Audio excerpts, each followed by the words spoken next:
Andrew, it has been a while since we've had a conversation, and I hate to report that there's been some things that have happened since we've last talked. You see, my girlfriend, she broke up with me because she couldn't stand my astrology puns. Yeah, it really tore us apart. Oh, Terrible. Taurus. Oh, Taurus apart. Oh, Yes. oh. And of course, I have to say that's total bull, because she was just there before we started this, and she's planning on coming back. So. I hope so.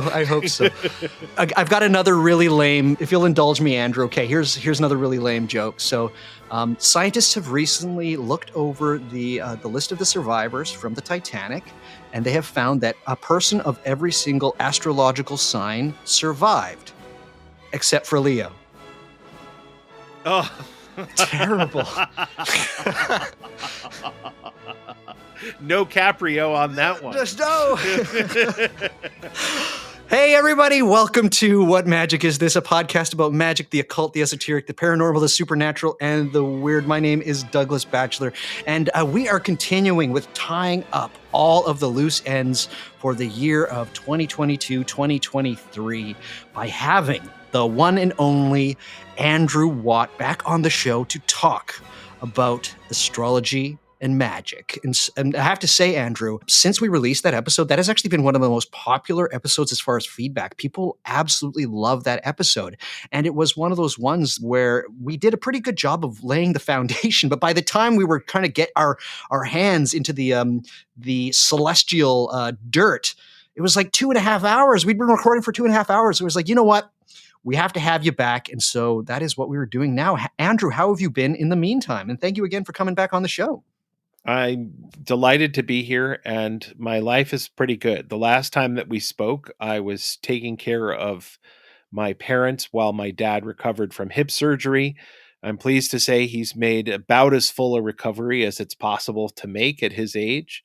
And I am back home in Massachusetts and living on my little plot of land at the top of a mountain in the Berkshires. So it's pretty nice. Amazing. That's fantastic. Andrew is one of my favorite people to have on the show for a couple of reasons. One, he's just so wonderful at explaining things. Andrew, why do you think you're so good at it? Because again, this episode that we did had so much feedback, and everybody seemed to compliment you, just saying, Andrew's got a very compelling way of explaining this stuff that seemed overly complicated. Andrew, why do you think you're good at doing this kind of thing? I told this story on your Discord for Patreon members.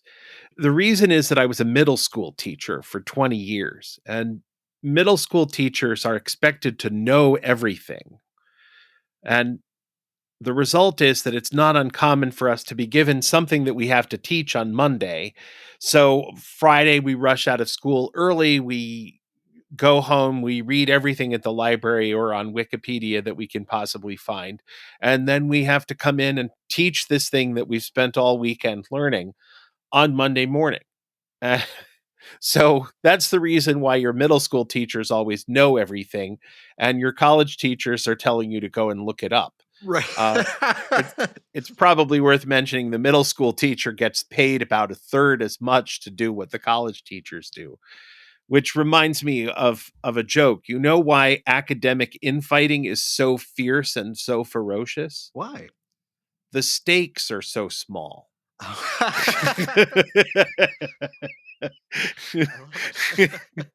Academia is sort of having a problematic moment. Yeah. I don't know what it's like in Canada, but things in the US around that environment.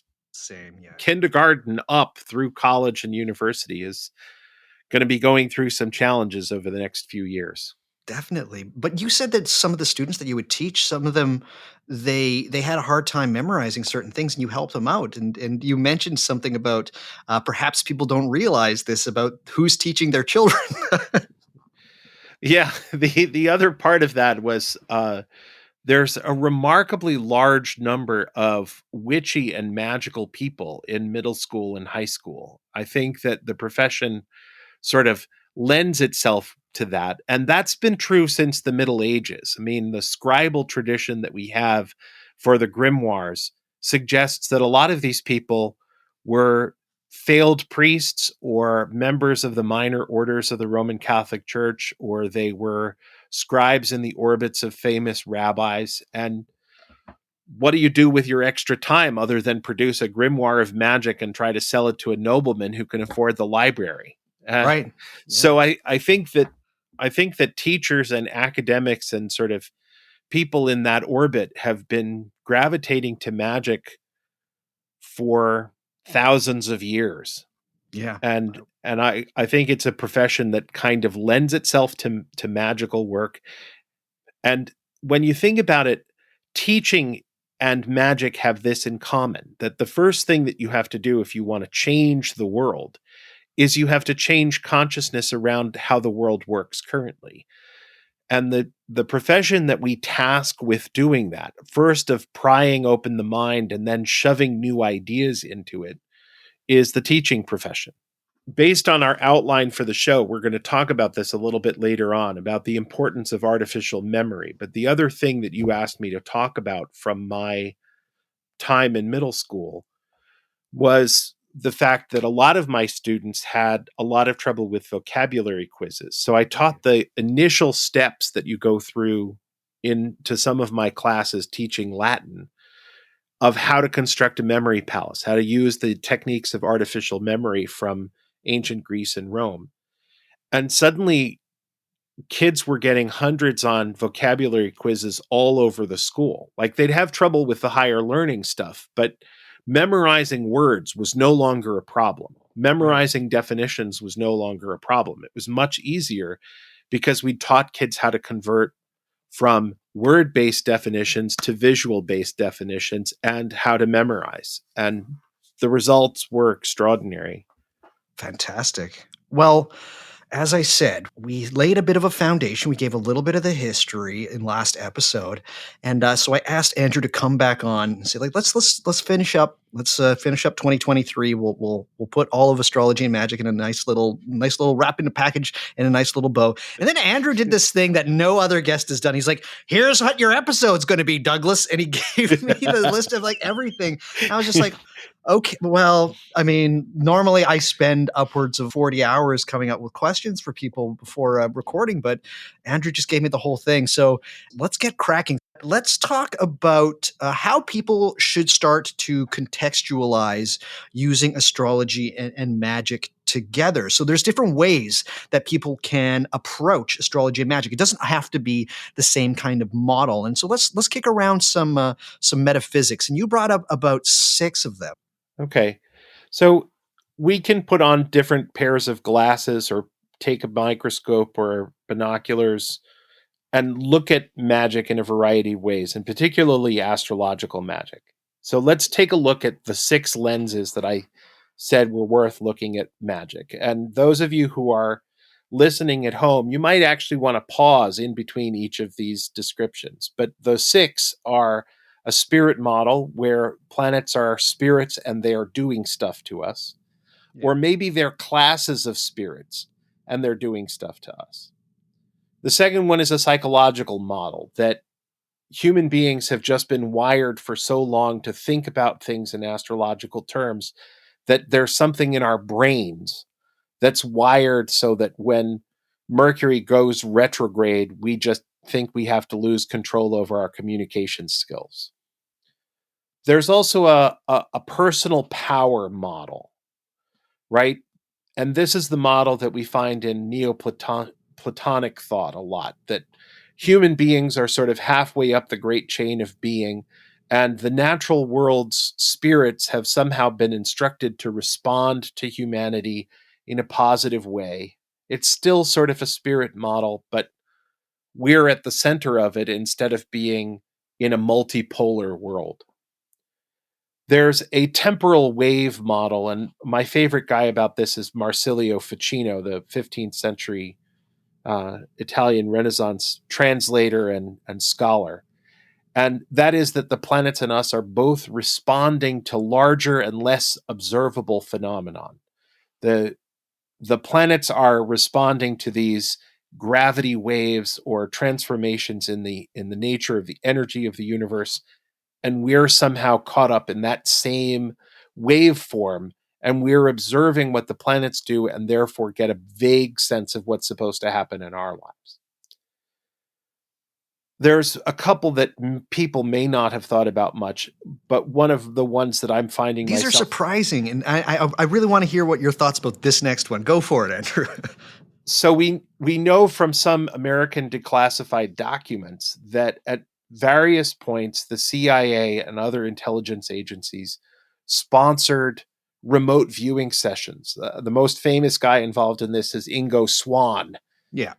And I think it's possible to look at astrology and say that this is a primitive form of remote viewing, but instead of using longitudinal and latitudinal coordinate systems like we use today for global navigation for planes and ships, that they're using time-based coordinates. They're saying the sky looks like this, and therefore this person was born at this place, and this is what the sky looked like, and please remote view this location and then follow this person's birth track through time. So in that sense, astrology can be thought of as a remote viewing system that uses a different set of coordinates than the standard latitude, longitude that would be used by a modern spy agency. Right. And when we look at things like Johann Trithemius and Heinrich Cornelius Agrippa and John Dee and their involvement in the spy networks of the time, I don't think that we can completely rule out that as a possibility. No. Right? And then the last one is a meta model, and it's saying, okay, some parts of all of these are true.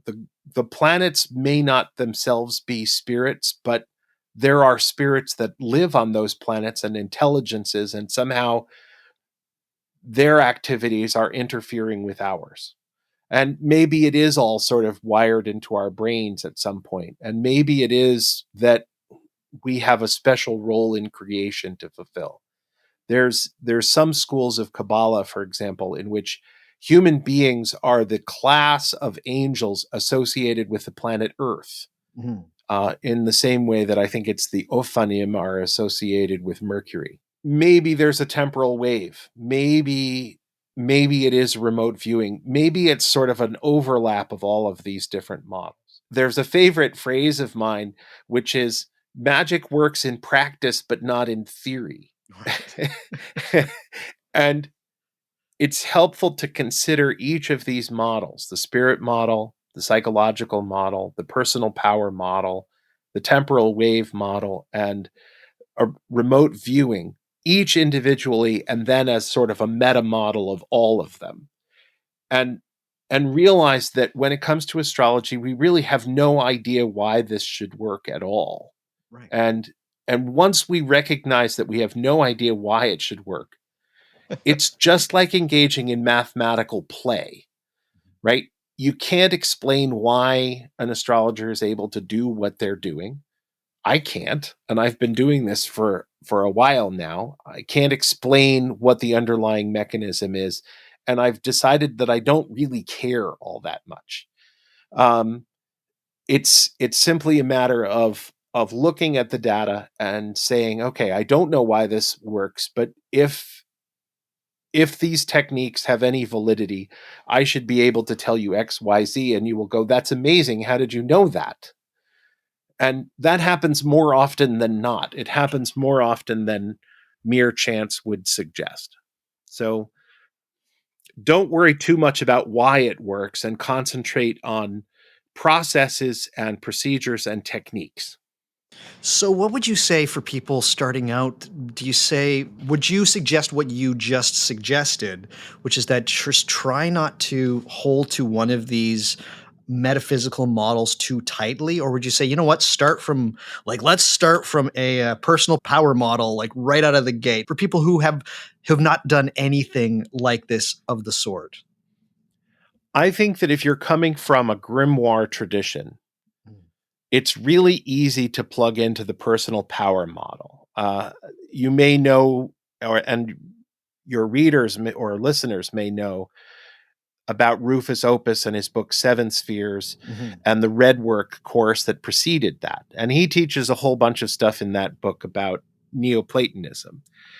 And I think that personal power model that we're sort of in the midst of creation, and that the spirits of the world, the spirits of the cosmos, have somehow been given special instructions around humanity, if you're coming out of that grimoire tradition, make a great deal of sense. And it's an easy place to start. So if you start there, that is a great entry point into the work. If you're coming from from sort of a more new age background, and crystals are cool, and I think meditation and yoga are awesome, then it's sometimes helpful to come in through a psychological model, and sometimes through a temporal wave model, that there are larger cosmic forces at work on the one hand, and also that our brains are wired in a very particular way. And so astrology is teaching us things simultaneously through psychological models, and the universe is undergoing big cosmic force changes, and the planets are sort of giving us advance warning. They're like buoys floating out in the harbor, and they show us when the tide is coming in and when the tide is coming out. What have you found of these models is the most useful for you yourself at this point in your journey? I want to say that my new favorite model is the remote viewing one. Okay. That I keep coming back to that as a viable model for what is actually happening. Okay. But even though it's not on camera right now, the household altar is right over there. So, on a spirit level, the actual model that I'm working with on a day-to-day basis suggests that at a very deep level, I still think that the spirit model is probably the most important. I have not replaced my altar at all, and it's still set up for doing magical workings with the planets and daily devotions to the stars. So yeah, I like the idea behind remote viewing, but it's not the model I'm working with on a day-to-day basis. Yeah, you haven't replaced the entities on there with Ingo Swann and No, there's no portrait of Ingo Swann on my altar. oh, what was his? Was it Russell Targ was head of Stanford that was doing that research? I think so. Yes. Yeah. Targ's very interesting. All right, folks have done and taken all of the notes from the last episode. They're ready to go. Let's talk about how to start doing astrological magic. Andrew, let's get into it. Sure. The place where I began, and I know you're going to use some chunks of this, so I'm actually going to hold up the cover of the book. Nice. The place that I started was with Mansions of the Moon. This is the first edition. There's a revised edition that came out later. This copy came out in 2010. I could have sworn I had an earlier copy than that, and that I started earlier than that. But I became aware of the Mansions of the Moon at some point very early in my magical work, and I started playing around with them, and that turned out to be a really important entry. Part of the reason for this, and we've discussed this on the Discord, is that the moon is actually on a different course across the sky than the sun. Yeah. That's why we have eclipses. So they're frequently described in textbooks or in astrology books as being akin to two hula hoops that are sort of stuffed one inside the other. And the result is that the sun moves along the line called the ecliptic, which passes more or less through the zodiac signs. And then the moon is at a slight angle to that. So sometimes it's north of the sun and sometimes it's south of the sun. And we get new and full moons. And then sometimes they exactly align by both latitude and longitude, and we get either a partial or a total eclipse, or we get the spectacular annular eclipse, where you get a solar ring of fire around the shadow of the moon. The mansions are essentially the zodiac signs for only the moon. The other planets don't enter into it, and you don't have to concern yourself to anywhere near the same degree about whether the moon is making conjunctions or special aspects to other planets, because the moon is passing through the mansions and the other planets are not doing anything around that. Right. So there are mansions that are appropriate for sex. There are mansions that are appropriate for love. There are mansions that are appropriate for buying and trying on new clothes for the first time. There are mansions for buying merchandise. There are mansions for selling merchandise. There are mansions for all kinds of things. And it is a great entry point. So the first thing that I say to anybody who wants to start doing magic using astrology at all is start with the mansions of the moon. You don't have to track all 7 planets, number one. Number two, phase doesn't matter nearly so much in moon mansions as it does in other kinds of operations. 3, you don't have to worry so much about the positions of the malefic planets, Saturn and Mars, and to a lesser extent, Neptune and Uranus and Pluto. You get to sort of experiment at doing stuff just within the orbit of the moon. And as we all know, the orbit of the moon is entirely around Earth. It doesn't include any other planets inside of it. Heinrich Agrippa is saying something similar, right? He's saying work with the sublunary spirits first and then sort of gradually expand outwards to, he's not saying that. He's sort of implying that by not actually saying that. He had to be careful. He's pretty careful about that. Yeah. But you can pay attention to moon phase and you can add that into your moon mansion work, but it's not essential. It's kind of like the moon passes through 28 mansions or 27 nakshatras every month. And it's kind of like the moon is this very wealthy woman who's going around restaurant to restaurant and having a fancy meal in each restaurant based on what kind of nightly experience she wants to have. Sometimes she's down on her luck and the moon is waning, and sometimes she's waxing and she's feeling prosperous and sprightly and wants to dance. But all of that stuff is already built into the mansions. Okay. So even if the moon shows up and she's waning, but she's in the 13th mansion, you can probably still tempt her to go to bed with you, because that's what the 13th mansion is about. It is about sex. It is about having conjugal relations with somebody. And that kind of working is a really easy thing, because most of the mansions are 12 degrees and 53 minutes long in the tropical system. So the entire spread of 360 degrees gets divided up into 12 mansions, and the moon is never not in a mansion in the tropical mansion system. So all you have to do is identify which of the 28 mansions she's in, look up what that's about, burn some incense, make a magical picture, and you've got more or less 24 hours in which to do that, and you don't have to worry about any other conditions. I was going to ask, Andrew, and you just said it right there. So it's like, it's good to know the mansions of the moon. You've also used the name nakshatra, which is the Indian system. It's the Indian. It's part of Jyotish. Jyotish, yes, that's right. You can definitely look this up, people. we're staying in a bit more of the Western context here. Again, huge air quotes on Western. But yes, would you tell people just like really sit down and really start to study the mansions of the moon first and foremost? Because most people are going to be like, no, I want to learn about Jupiter. I want to learn about Saturn. I want to learn about. You're just like, slide out of the saddle. Let's start a little bit closer to home with the moon. Is that what you recommend? I think that's really my first core recommendation. And part of the reason for this is that when we look back at the astrological tradition, we see that image magic has played a huge part in the development of magic generally. Yes. Nigel Jackson, in this book by Christopher Warnock called The Mansions of the Moon, has done some spectacular illustrations of them.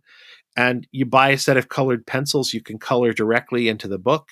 I don't want to recommend that you break copyright rules, but you could run it through a photocopier and make a copy of the picture and color that, and then write your specific petition on the bottom of the page. But you develop much better skills much more quickly if you actually read the written description of what the picture is and try drawing that.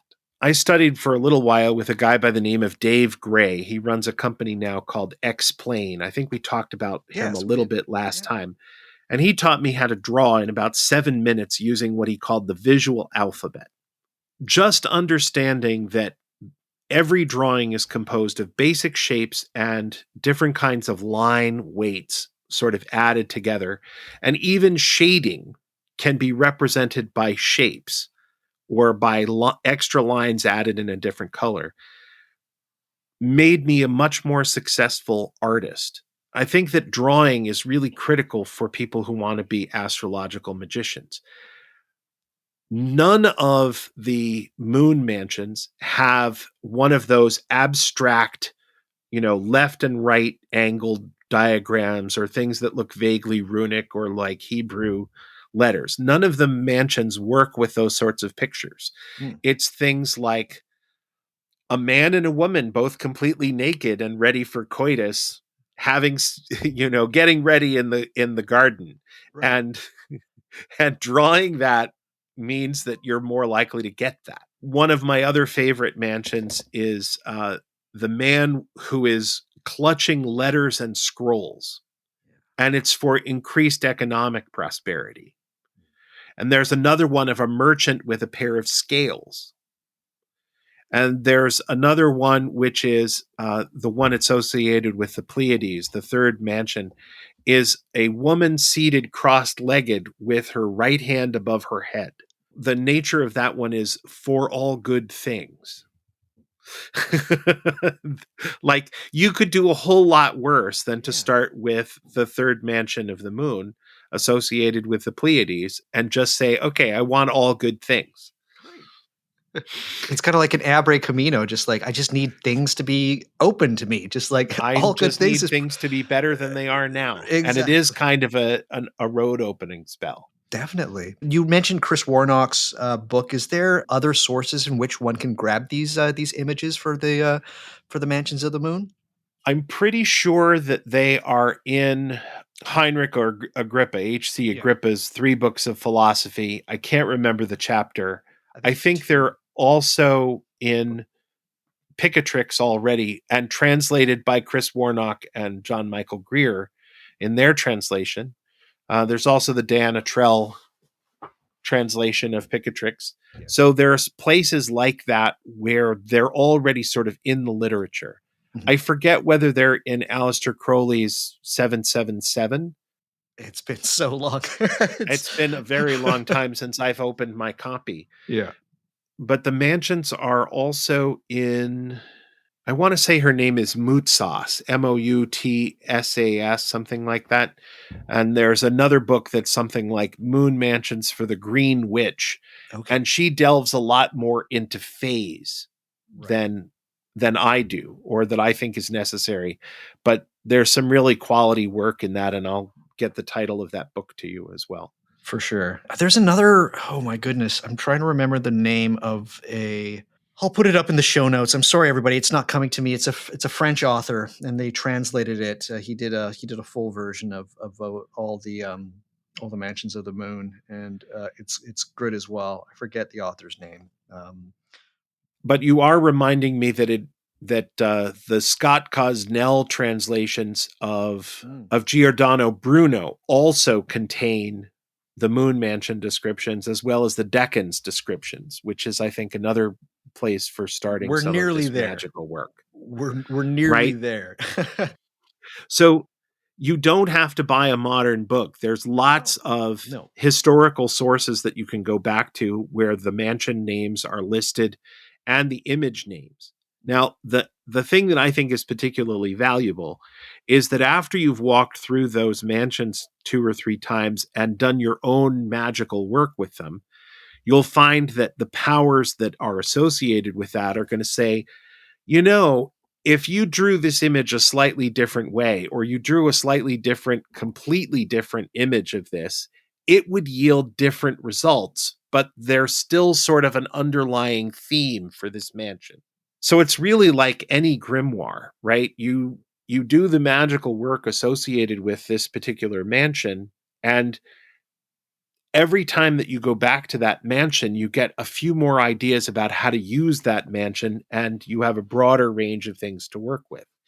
So in that sense, the mansions of the moon give you at a minimum 12 opportunities every year, one every lunar month, to work with that particular mansion, Right. which means that you can ramp up your skills really, really quickly on a lot of different areas. Yeah. And the mansions, as they exist in quote unquote the West, come to us out of Arabic magic. Right. And Arabic is a society, or the Arab world of the 10th, 11th, 12th centuries is a world very much like our own. It's commercial, it's urban, it is sophisticated, it is international, it's involved in global trade. It doesn't have the same rules as capitalism, but there are banks and there's an economic system that resonates with ours, even though it's not the same.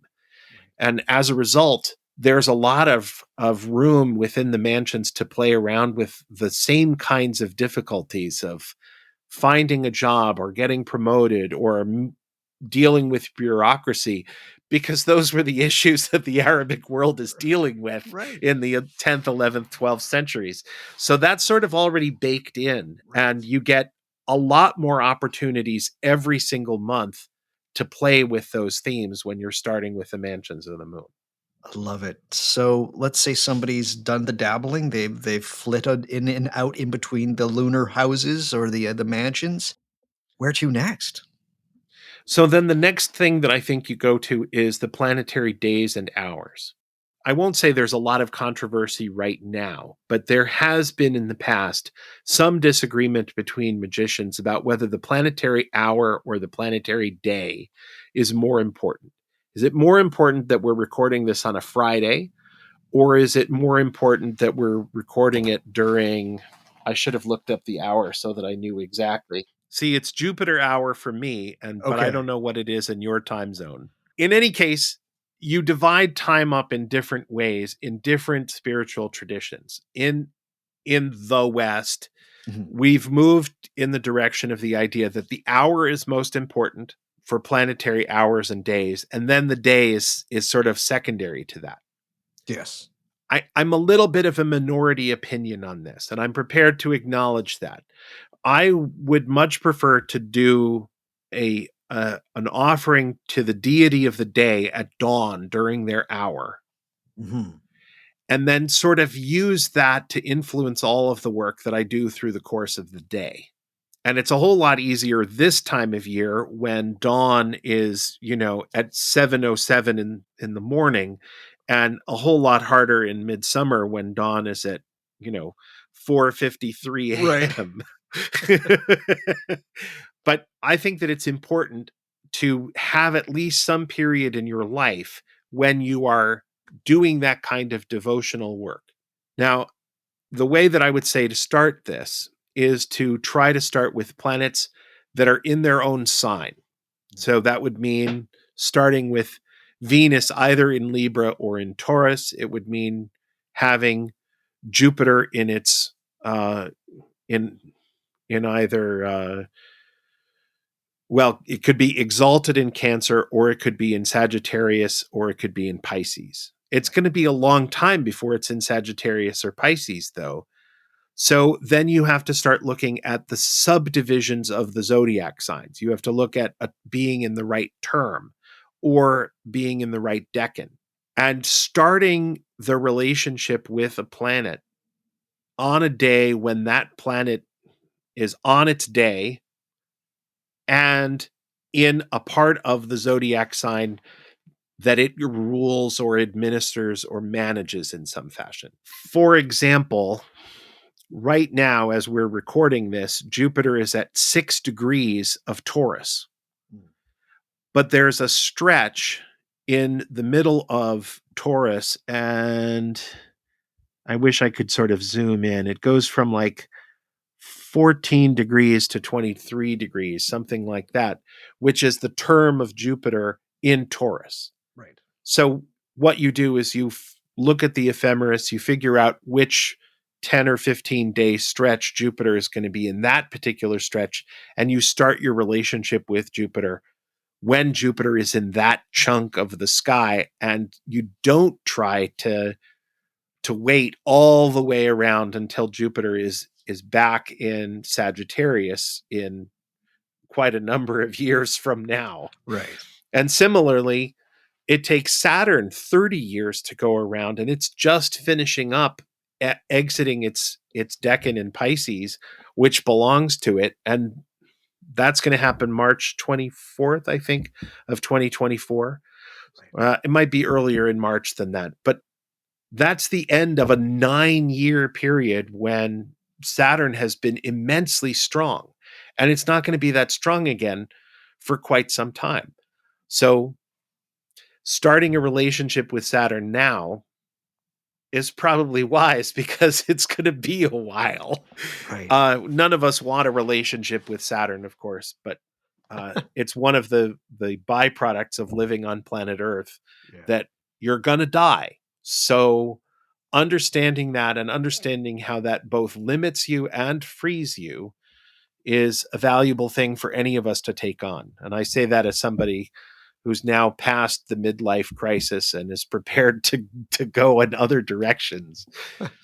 So, Andrew, for the last episode, we talked about how you would dress in a certain kind of tie with the color that would associate with the day of the week. So, Right. just a reminder for everybody here, within the days of the week, they even have a lot of times the name of, in other languages, of what planet rules that day. And within that day, you have kind of two cycles. You have the planets going around certain periods of time during that day, and it's not just like 1 hour. They call them planetary hours, but there's 12, I believe, for planets. 12 for day, 12 for night. Correct. The math is relatively uncomplicated, and we can go through it now. Sure. There are 12 hours by day. There are 12 hours by night. Those hours are all equal within their own half of the day. So all the day hours are equal to one another on any given day. All of the night hours are equal to one another on any given day. Mhm. This is the math. You find out what time sunrise is. You find out what time sunset is. You work out how many minutes that is. So first you're converting how many hours, and then you're converting to how many minutes. And you're dividing that by 12. So, for example, I mentioned that we're recording this during Jupiter hour on a Friday. It's this Friday, December 8th. So Jupiter hour began in my time zone and at my latitude at 3:32 p.m. and it will end at 4:18. Mhm. We're getting pretty close to the winter solstice, so the days are getting shorter. Yep. And as a result, it's about 46 minutes, 47 minutes, something like that long. We're almost at 45 minutes, which is about what an hour is at local solstice. That means that time, those extra 15 minutes have to go somewhere. Right. Right? And the place where they go is to the night hours. So as we approach winter solstice, the night hours get longer and the day hours get shorter. As we approach the summer solstice, the reverse happens. The day hours get longer, the night hours get shorter. When it's near the equinoxes on either end, you have to do the calculations every single day because they change that much. There's one day, I think it happens in September, and very early in September, and then maybe very early in April, where the length of the days changes around here by as much as 6 minutes. Right? You're adding 3 hours, 3 minutes in the morning and adding 3 or losing 3 hours at night, or not 3 hours, 3 minutes at night.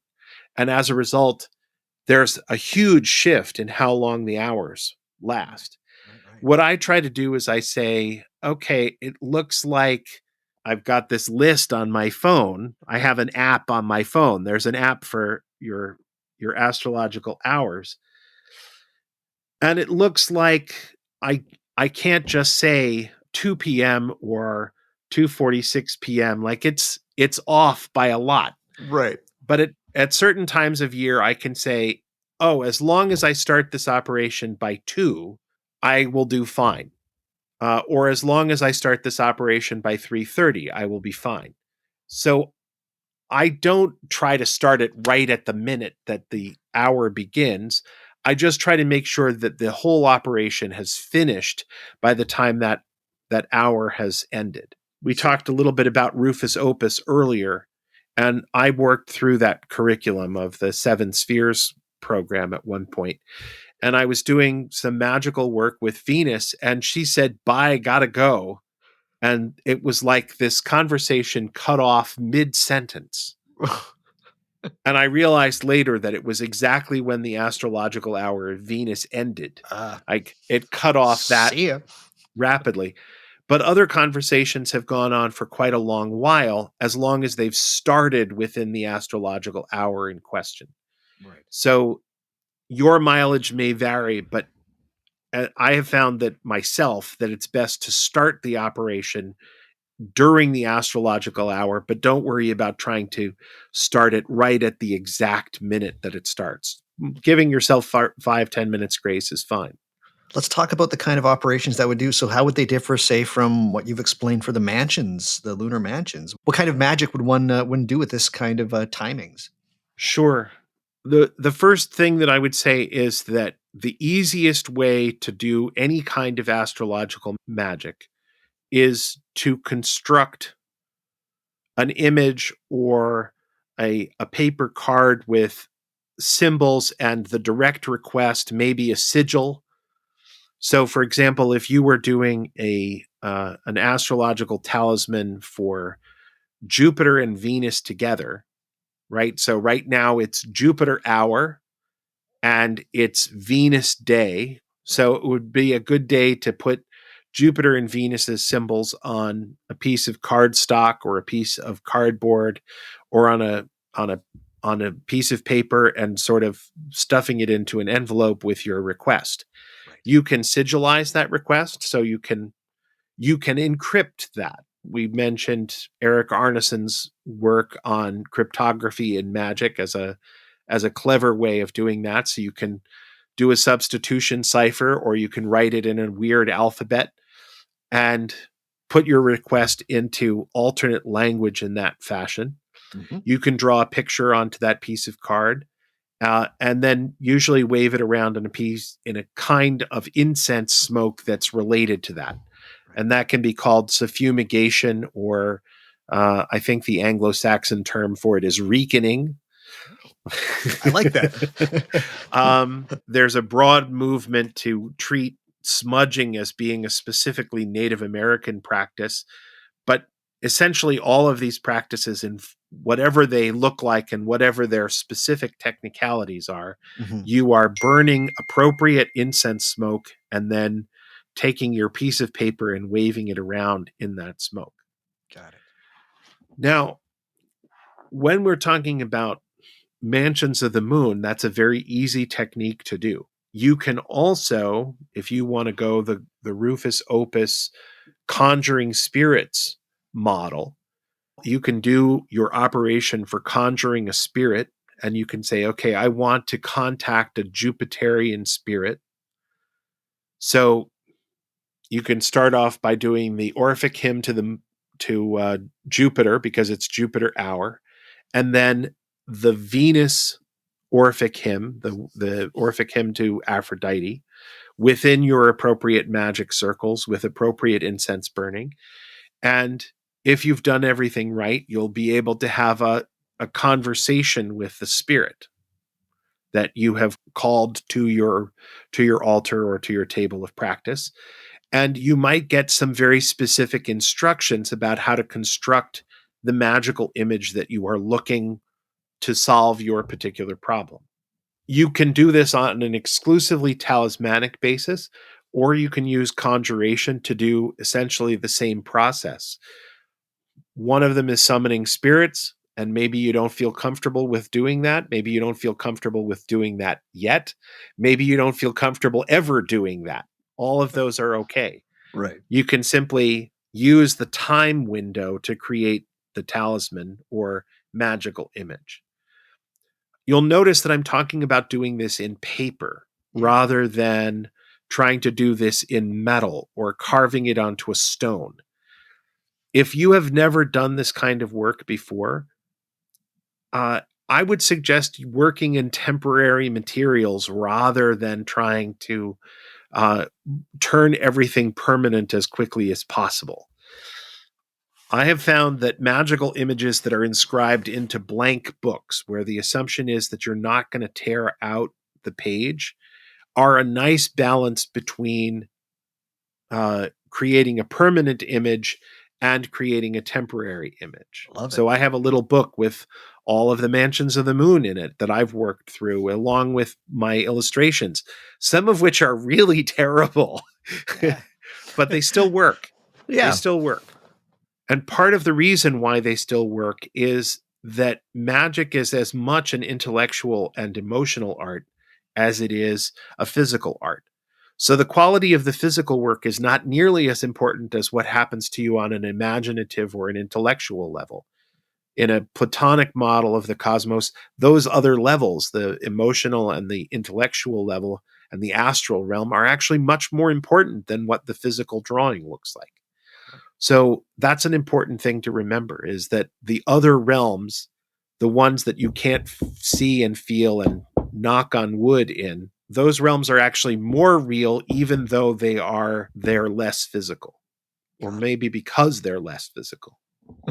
What initially drew me to your work, Andrew, is your insistence on utilizing an aspect of astrology that has been ignored for, I'm just going to say, the large part of the 20th century, and it's having its heyday once again. We talked about it briefly last episode, but what are the decans? Ah, yes. So this is the basis of my own astrological work. I write a new column roughly every 10 days because the sun passes into a new decan about every 10 days. Every zodiac sign is in the tropical system is exactly 30 degrees of arc wide. And your listeners can hold out their pinky and imagine stretching their arm out to full length, only with the pinky out, not the whole hand. And that pinky is about a degree wide. If you're doing a Boy Scout salute, 3 fingers up, that's about 10 degrees wide. So a decan is that much of a chunk of the sky. Now, if you were out in outer space, if you were out at the realm of the stars, 10 degrees of arc is hundreds of light years wide. Which is crazy.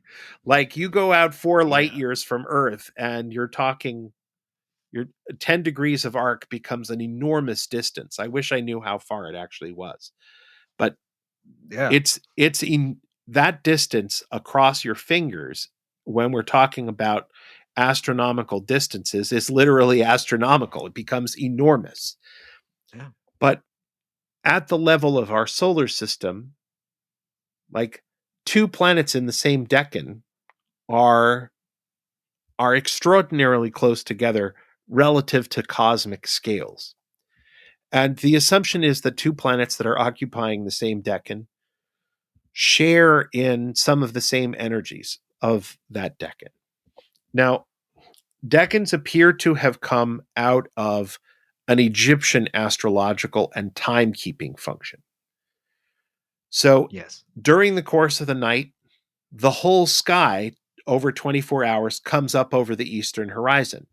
12 of those hours, the sun is in the way and you can't see the stars, but 12 hours of the day, stars are rising in a regular order, and you can use them as a timekeeping function, right? It's dividing the day up, not into 24 hours of day and night, but into 36 decan periods of time, where the star on the eastern horizon tells you what minute it is, really. So again, I'm just going to jump in here. 10-degree segments of the sky. We're talking about 360 degrees, ergo 36 decans. Yes. Are the decans literally things that you can point up to in the night sky? Yes. Okay. They are. But just because you think, except if you go to places like the prime meridian in London, Greenwich, England. Right. They don't draw lines of latitude and longitude on the ground. No. They do that in Ecuador, where you can cross the equator. Right. And apparently the major monument for the equator in Ecuador is about 750 yards off the correct line. But that's another problem. There are very few places on Earth where you can know for definitively that the line that's painted on the pavement is the latitude or longitude line that you're interested in, right? But you can go to these places. Mm-hmm. Similarly, it's important to understand that the sky is divided up for your convenience into decans or into astrological signs, but that's merely a shorthand, right? It is a system of latitude and longitude for dividing up a sky which is constantly in motion, right? So the purpose of these lines of latitude, which is really what the signs of the zodiac are, 30 degrees wide, and then what the decans are, which is 10 degrees wide, and then what the terms are, which are further subdivisions, or even what are known as dodecs, which are 2.5 degree units of the sky. All of these things are ways of identifying where a planet is very, very precisely.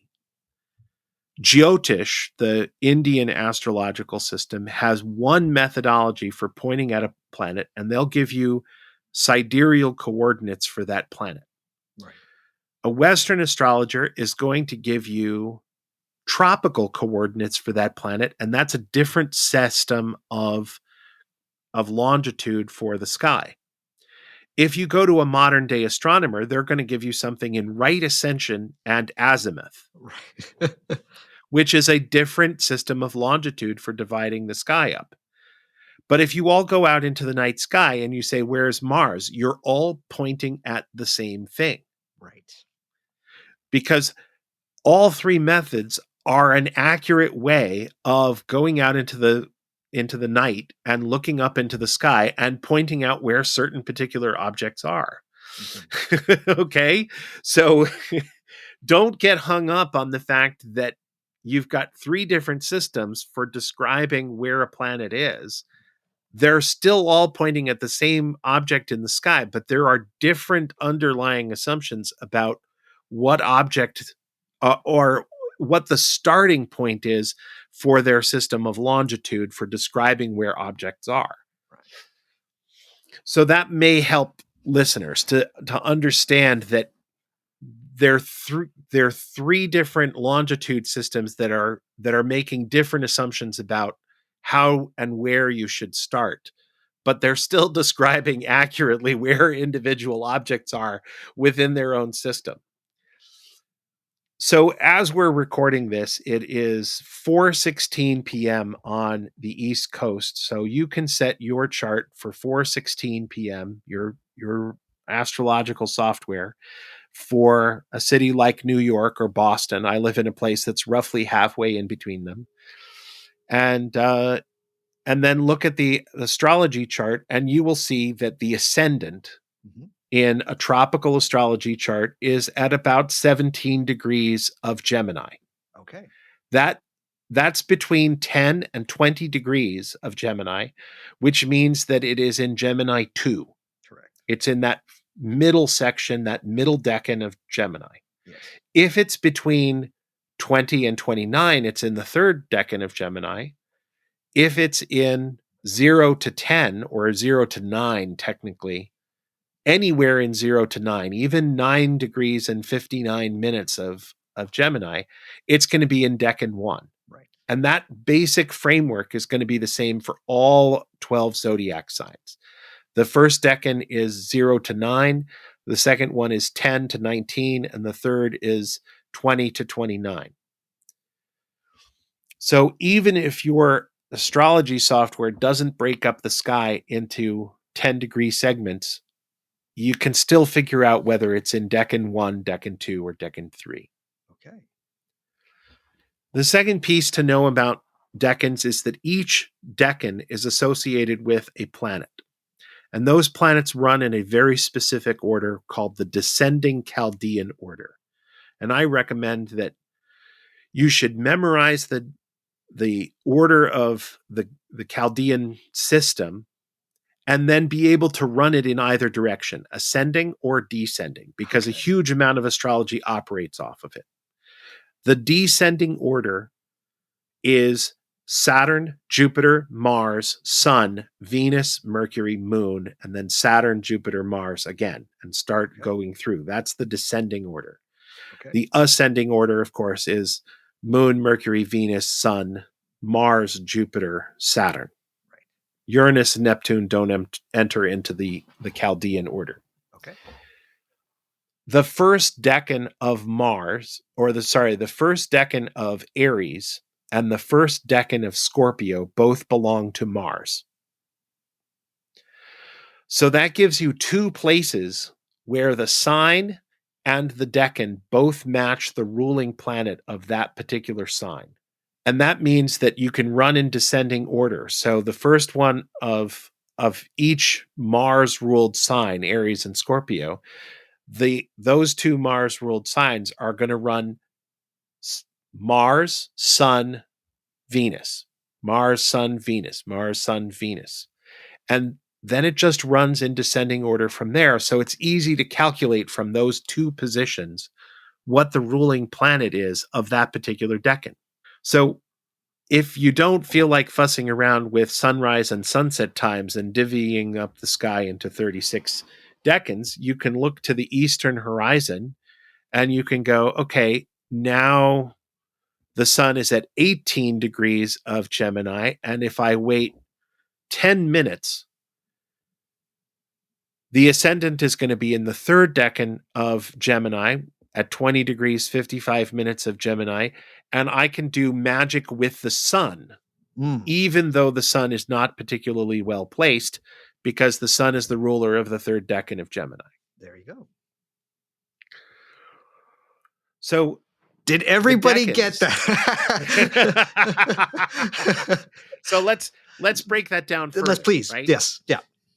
The third decan of Gemini is one of my favorites because in terms of the physical astronomy right now, the constellation Orion is located in the third decan of Gemini. Okay. So as we're talking, the constellation of Orion is on the eastern horizon and getting ready to come up above the horizon. Cool. And that means that by 9 or 10 o'clock at night, it's going to be directly over my front door, which is kind of exciting because I have a south-facing front door. I'll walk out the front door and Orion will be right there in my vision. It'll be pretty cool. Yeah. Say hi. Yeah.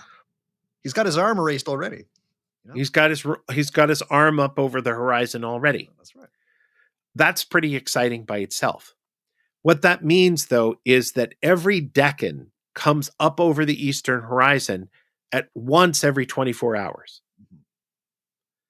The moon is in every decan once every 28 days. And the sun is in every decan for roughly 10 days out of every 365. So you have a daily magical action that you can perform with each decan when that decan is on the eastern horizon.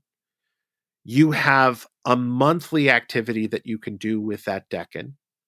And you have a yearly activity that you can do with that decan. So you have the chance to do something at a low level. You have a chance to do something at a medium level. And you have 10 days to do something at a much higher and exalted level.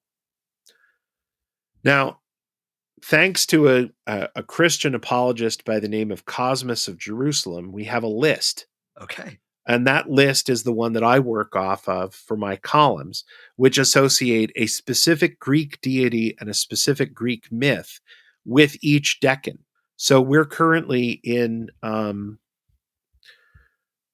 have to look at my chart because I'm sort of in two different time zones. You just released the article. I just did, and I'm thinking too much about the next one. But the sun is currently in the second decan of Sagittarius, which is associated with Kore, with the maiden who goes down into the darkness and returns as Persephone. If you are the sort of person who does any sort of magical work with Persephone, at various times of the year. These are your 10 days. You Right. got about 5 days left, Yeah. but these are your 10 days. And then Aries 2 on the other side of the zodiac is associated with Persephone, with the returning goddess. Right. So you've got 2 periods for 10-day festivals, and you have 2 roughly 10 to 30-minute periods on opposite sides of the day, depending on when in the day those 2 decans come up over the horizon. Suddenly there's an opening for magical work. You can petition these spirits to do things on your behalf. You can draw their picture and command them to serve you in some fashion if you somehow believe that humans are the center of the universe. You can do a conjuration to talk to those spirits and say, I'm interested in working with you. Is this something that we can do? So if you're working within a Greek context, you can do that. Right. I have found it helpful myself to sort of do devotional work, but in the context of spirit, I don't know what name to call you now. I don't know what name you used to have, but the Greeks called you Dike, no, or law. Okay. And the third decan is associated with praxidike, who is capital punishment, right? Crimes that deserve execution. And that one is Gemini 3, which is starting in just like 2 minutes from where we are now. And praxidike is again a title of Persephone.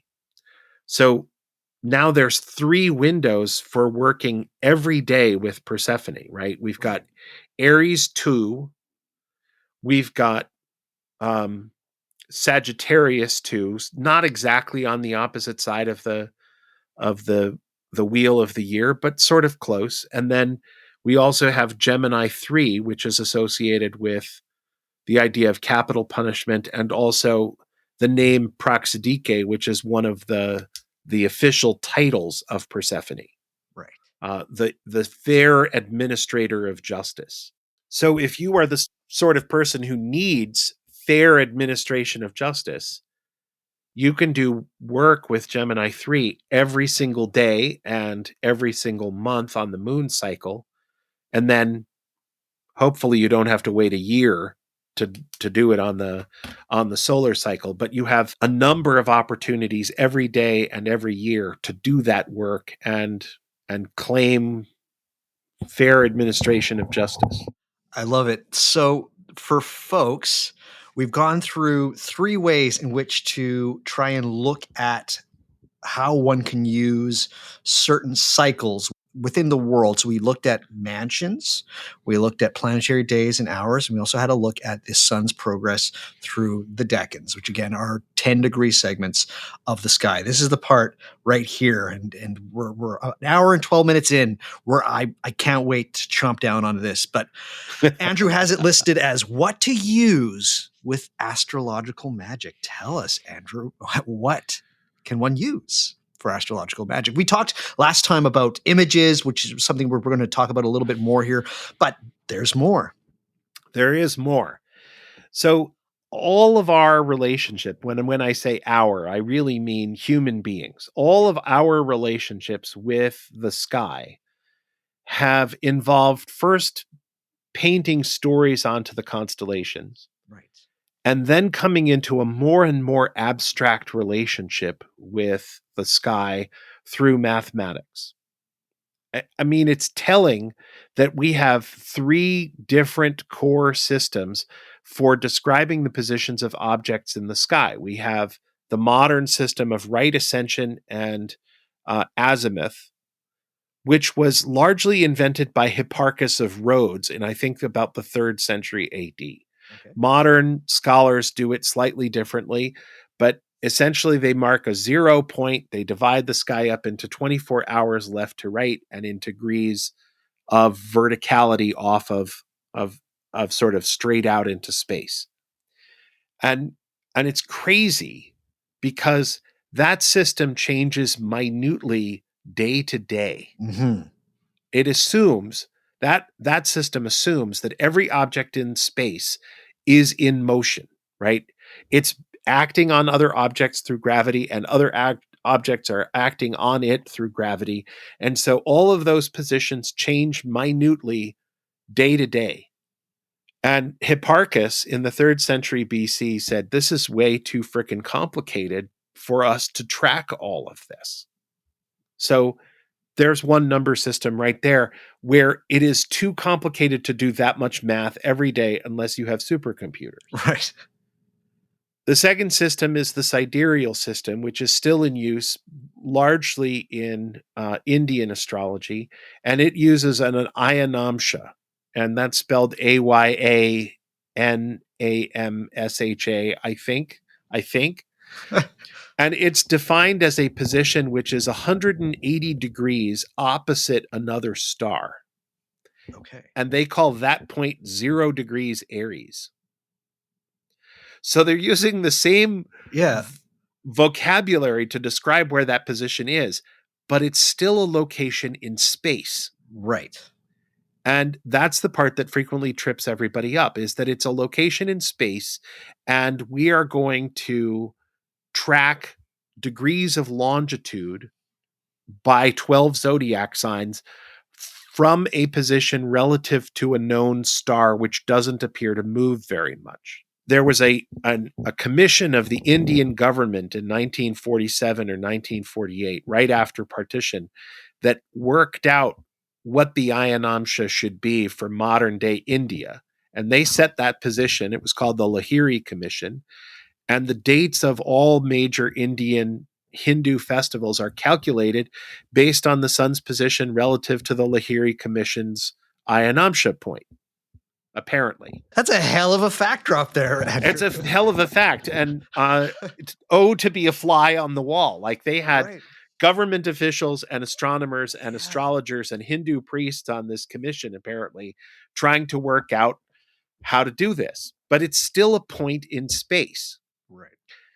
The Western system, the quote unquote Western system, as weird and complicated as it is, says all of that kind of math is way too complicated for most astrologers to do for day-to-day consultations. It's dumb to do it that way.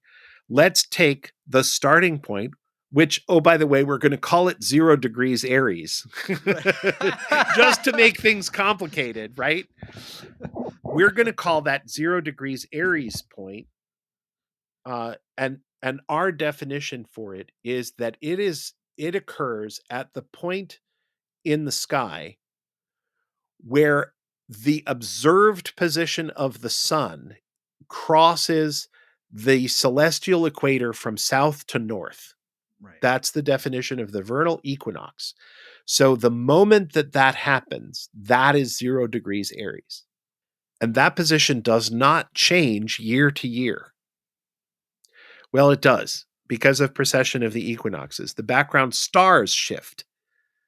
But so we have one definition which is based on a star which is not in our solar system. That's the sidereal zodiac.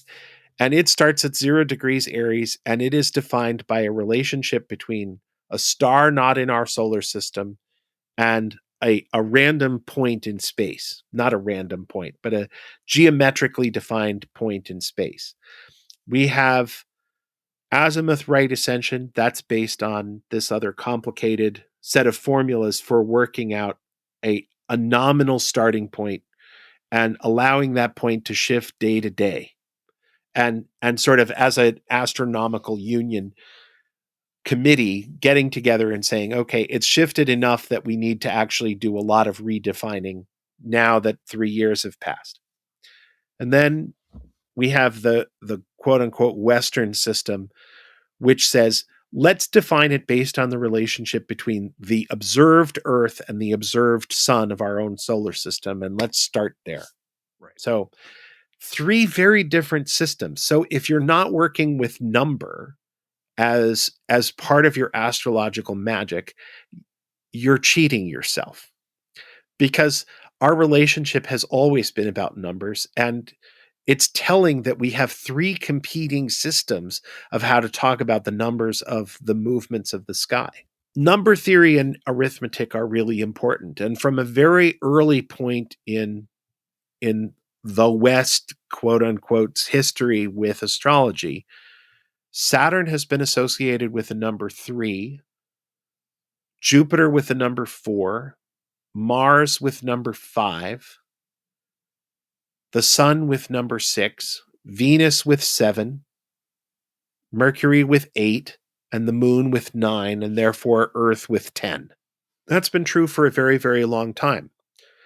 So it means that you can also work with geometry, right? So all of your talismans of Saturn should be equilateral triangles. All of your talismans of Jupiter should be square. All of your talismans of Mars should be pentagons. And eventually you will learn how to draw nonagons and heptagons. It will drive you crazy, but you'll get there. Heptagons and nonagons are both really fun because they are incommensurable. If you're working just with a ruler and a compass to draw out the lines that you're then going to snip out of colored paper or whatever, the really tricky part is that you can't do either of those shapes with just a ruler and compass. You have to make estimations and you have to make guesses. And you begin to get a sense, oh, Venus is the creative power, and the creative power doesn't always do things by exact geometry. Like there's that built-in lesson about Venus that I think is really important. Number theory itself, how does that directly apply to doing astrological magic? So a lot of books about early number theory. There's one that's called something like The Beginner's Guide to Constructing the Universe. It's a modern book, but it goes into a lot of the early number theory. Okay. So some of the early number theory is that the cosmos is the only one that matters, right? Okay. The cosmos itself is one, and everything within it is merely a fraction of it, right? Okay. We tend to look at this the other way around in the modern world. I am one and you're one, and we're both unified things, and we might be similar to one another, but we're each a unity in and of it ourselves. Well, the ancient conception was that there's one cosmos and everything within it is merely a fraction of the whole. It's that idea of having a number line between 0 and 1 being infinitely divisible. So 1 is the cosmos, and then 2 is the realm of the fixed stars. So it's Polaris, and it's Alphecca, and it's Arcturus, and it's Aldebaran, and it's Sirius, and it's the Pleiades. It's that realm of stars beyond our imagining. I mean, there's something like 3,500 visible stars from a remote part of the US or Canada at any given time. If you're in a place with very little light pollution, you can see 3,500, maybe as many as 4,000 stars if it's a really, really, really clear night. And the moon is not merely dark, but below the horizon. And then 3 then becomes, that is the outer limit of the observable cosmos. So that's Saturn, because it's the farthest planet from our own. And it's the last visible one. Right. If you happen to be in spectacular viewing conditions, and everything is exactly right, you can apparently see Uranus. I mean, an amateur astronomer found it while in his back garden in suburban London. Like, that's right. It's possible to see it, but conditions have to be spectacularly good, and you sort of have to know what you're looking for or have some vague idea that it was there. And there's something to be said for the spirit model, because if Uranus is the planet of invention and sort of mechanical wonders and electricity, right, then having it found in suburban London is kind of like the spirit of the Industrial Revolution saying, "Yo, I'm here." Right. Forgot about like, us. There you forgot about us, but we're here, right, and we're here to change your world permanently. Right. So there's something to be said for the spirit model, right? Yeah. So then you work your way down through the number scale, but notice as the numbers get higher that the underlying geometry gets more and more complicated, and more extensions and limitations have to be placed upon that thing that you're creating. Right. You have to put the ruler in more places. You have to move the compass along more different arcs. You have to decide where relevant points are. And then you look at us, you and me, and, we have hundreds of bones in us and 10,000 points of articulation and a very complex set of internal circumstances. We are not employee number 10 in the universe. We're employee number 4,589,222.4 because it takes, but there's kind of this underlying claim in medieval number theory that, Saturn is employee number 3 of the heavens, and Right. the moon is employee number 9, and Earth is employee number 10. And we have that idea today that if you're employee number 4 in a company, you're a really important person in that company, and Right. you have a significant say in what happens within that company. Well, the sun is employee number 6.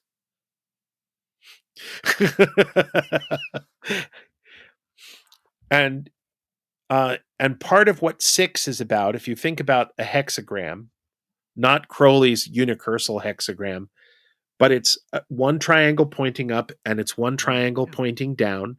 Yeah. And it is the material world pushing up into spirit, and it is the spiritual world pushing down into matter. And that becomes the underlying function of the sun, right?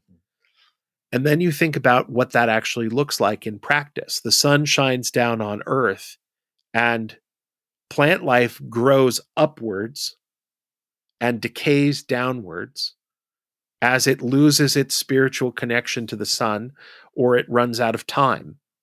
And similarly, all life on Earth is dependent upon that relationship between the physical matter of planet Earth and the shining splendor of the sun. So is this what you're talking about as well with I just picture you, Andrew, just walking around and seeing like lines and shapes everywhere. Is this what you're talking about when you say what to use with astrological magic? You say geometry, or what do you mean by that? That is exactly what I mean. There's a little book called Ruler and Compass. I meant to have it on my desk, and I don't think I grabbed it. More magicians need to actually work through Ruler and Compass and practice doing some of the geometry so that they have some understanding of what some of the underlying assumptions are about Solomonic pentacles, about the various seals of the demons, and how and why and when we construct geometric figures in order to represent the planets. Like those things matter, and they were part of the education of wizards 1,200 years ago. The name of the book is Ruler and Compass: Practical Geometric Constructions by Andrew Sutton. And it's got a really cool cover. But tell us why more people you just explained it. How and in what profound way does geometry enter into doing astrological magic? It is really, really cool to go out on a bright, sunny summer night to a beach to go hang with your friends and to figure out where Polaris is in the sky, and to get out your compass and note where magnetic north is and go, okay, this distance is the difference between where magnetic north is and where true north is. And so this line on the beach that I'm laying down here is pointed directly north-south. And then to be able to draw an exact right angle to that east-west in the sand and construct your magical circle and then sing up the sun. Is it a magic trick? I read something by Teller of Penn and Teller a long time ago, and he said the thing that makes magicians different from other people, I'm not going to get this quotation exactly right. You mentioned it in the first episode. It's just that it's that people can't believe that a stage magician spends that much time for something That's it so exactly. so dumb. And like That's it so like exactly. why would you spend 100 hours learning how to do that silly little thing? Instead, that's what trips people up. That's what trips people up. And I think that that's true. But I also think that that the spirits of the planets, if there are such a thing, or the psychology of the planets, if that's how it works, or the wave model of the planets, or even the meta model, benefits from having geometric constructions in mind while doing astrological magic. How do I'm not even sure that I know how to explain this, but at one point I was doing the magical, not the magical, but the geometric operation necessary to draw a pentagon. Pentagons are really, really tricky. There's a construction in Euclid for how to draw a pentagon in a circle, and there's something that's not quite right about it. Sometimes you get regular sided pentagons, sometimes they're quite a bit off, and you get a very narrow base and then two very long sides, and then two sides that are equal to one another at the top, but not equal to this side or this bottom one, right? So it's it they're one of the funkier constructions, and they're the most difficult of the sort of basic first 10 to get right. And the first time that I got it right, that I knew that I did everything right, instead of drawing the pentagon, I drew a pentagram. I connected the interior sides to form a star. And we've all done this thing with our fingers or with a wand while doing LBRP or something like that. Or we've drawn it in our notebooks, doodling, and it's never quite accurate. No. And to suddenly produce an actual pentagram that was correct, I just sat there and laughed for about 15 minutes. Like it was this grand cosmic joke that something that on the surface of it should be so nominally easy was in fact incredibly hard, and that I had just figured out how to do it and do it correctly. Like that, it felt a little bit like turning a key in a lock. Okay. And I think that that is a kind of initiation into astrological magic. Knowing how to do some of the geometric forms is like turning a whole series of keys in locks that open this complicated door. The door doesn't open for everybody, but if you unlock some of geometry, the door opens a lot more easily. And then it turns out that the keys open other doors within that palace that you're trying to get into. Like, that's, I guess, the best way to explain it is that you are stripping the rust off of the locks that you learned how to pick when you were in geometry class in high school, and now you're being shown what they're useful for. But how does that link with the stars? So you're drawing these shapes. How do those shapes correlate to what you see? Not just the stars, but what you see in the sky. Is it this? Is it as you described, like knowing where you can draw that line on a beach in a hot summer's day and just be like, "Boom! I've got it. I know where this is." Is it that, or there's got to be more? I don't know that there is more. I mean, a huge amount of astrological work in general is about knowing where you are in both space and time. I mean, the original 7 liberal arts, right, are geometry, starting with the trivium, are grammar, rhetoric, and logic. And you're supposed to study those in detail until you know how to use words, you know how to use words to speak and to persuade, and you know how to construct a logical argument. You know how to get from A to B to C. The quadrivium, the sciences of the early liberal arts education, are arithmetic and number theory, geometry, music, and astronomy. Mhm. If you break them down, arithmetic is number theory plus addition, subtraction, multiplication, division, to some degree in the medieval world, fractions. It's pure number theory. Geometry is about relationships. Music is number theory in time. Geometry is number theory in space. And astronomy is number theory in time and space with movement added. Chances are that in high school or in middle school, even if you had a witch as a math teacher, you didn't get enough of a grounding in some of these early mathematical concepts because they've been abstracted in the modern education system.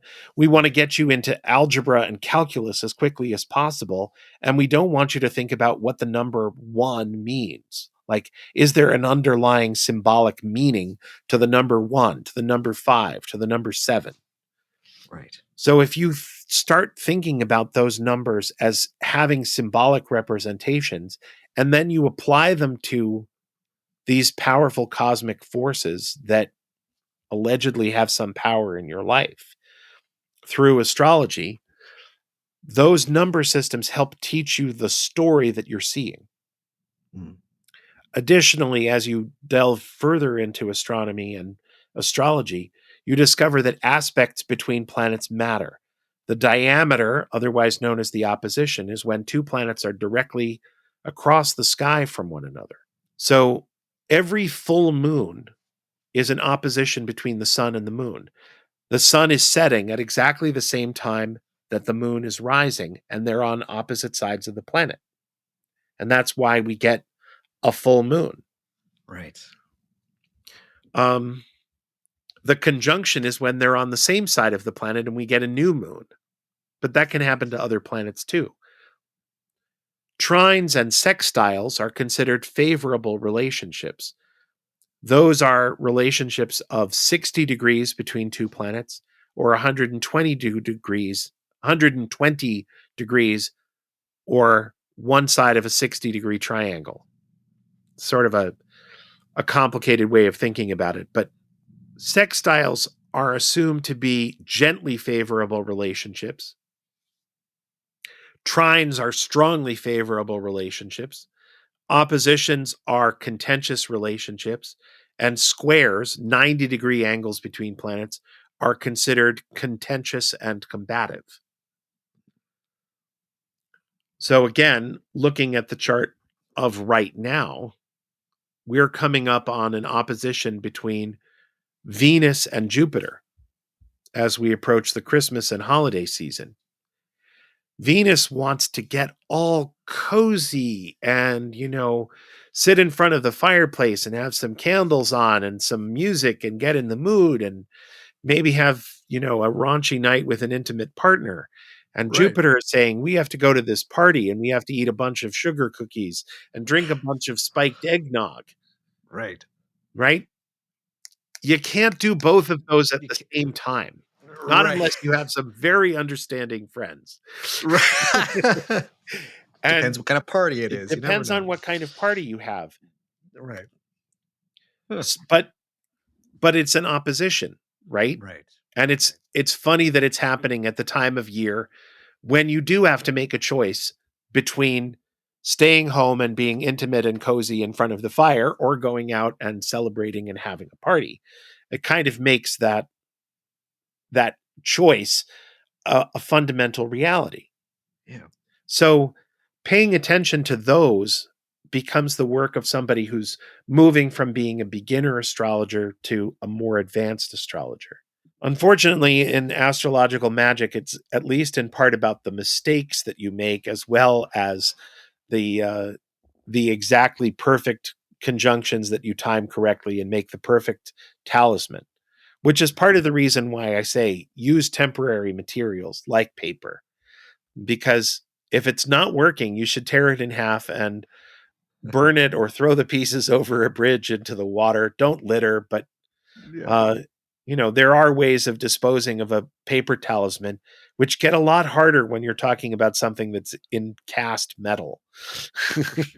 Let's stick on here with the idea of paper. You also have mentioned here two things. There's journaling as well as the Kameha, which Kameha, for those who do not know, we talked about them briefly on the Agrippa episode that I did with Eric Purdue and Ren Collier.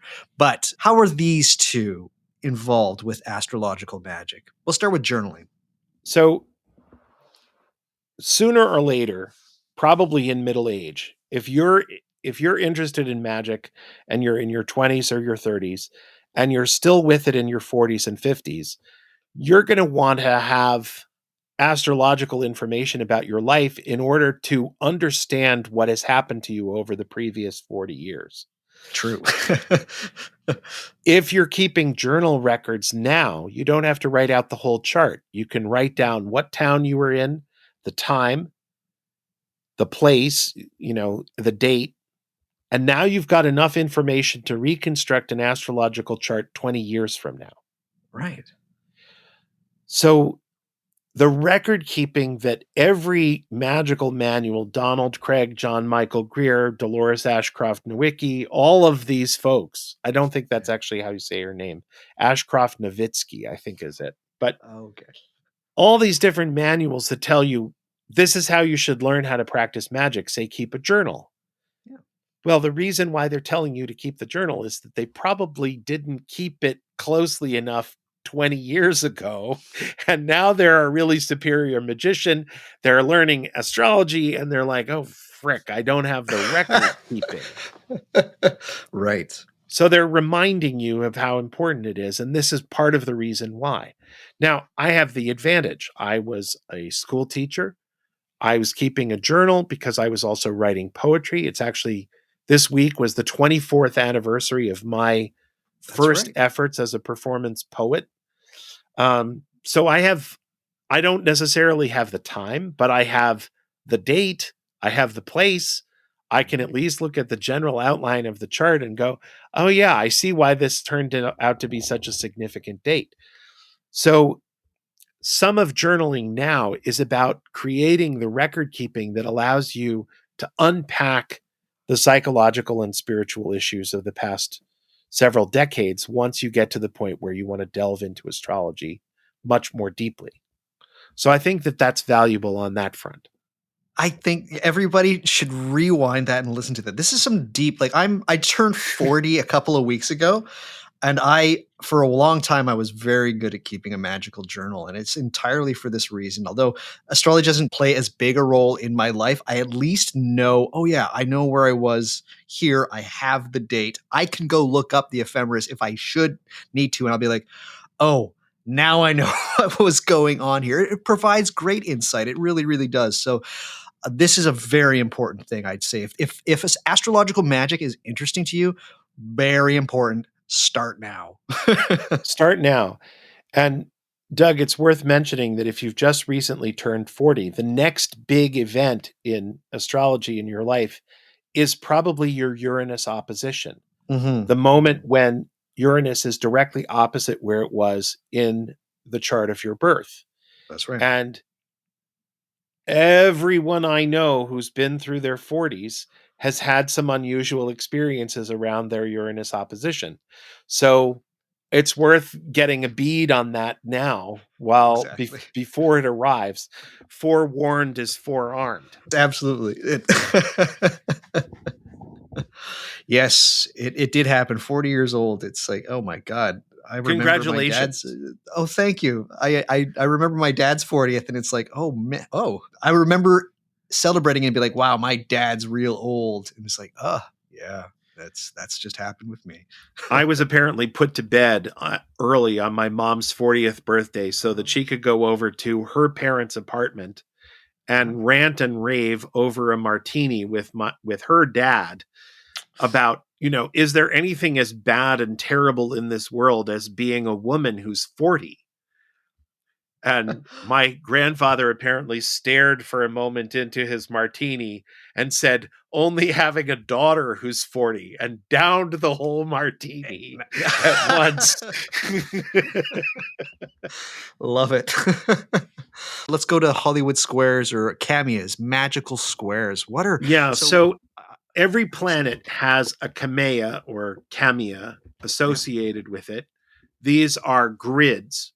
The Saturn one is 3x3. The Jupiter one is 4x4, all the way up to the moon, which is 9x9. And each of them has numbers in each square. So it's 1, 2, 3, 4, 5 through 81 for the square of the moon, and it's only 1 through 9 for Saturn.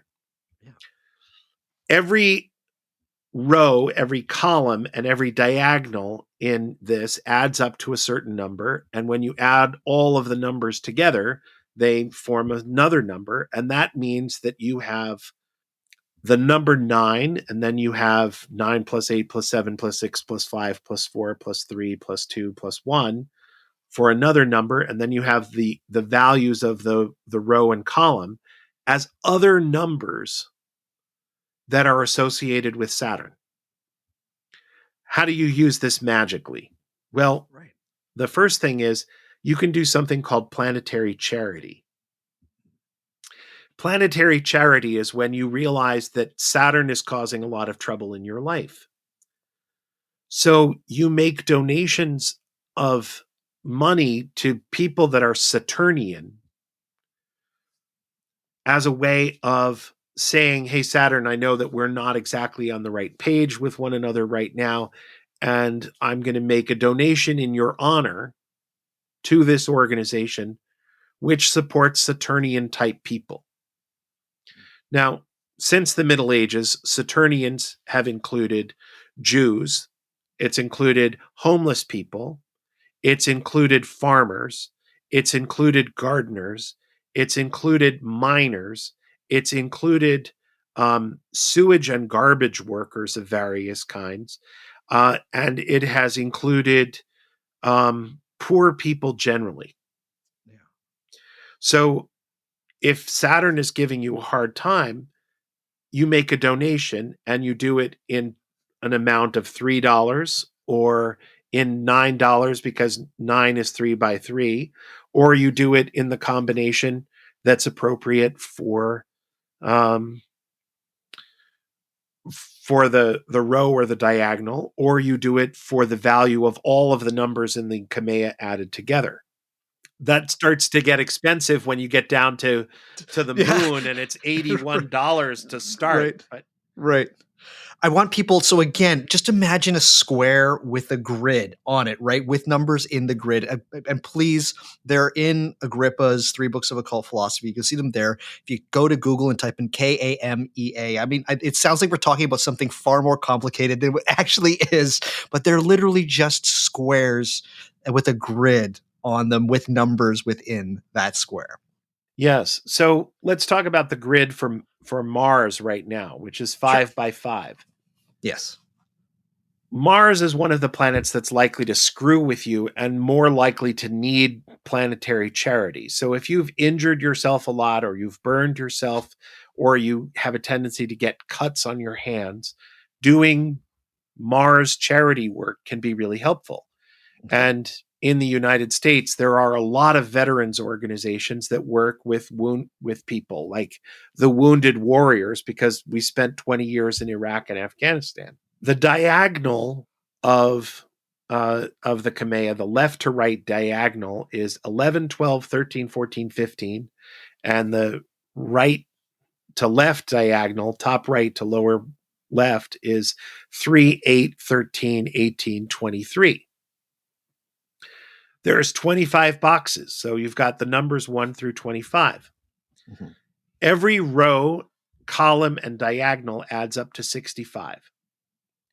All of the numbers together add up to 325.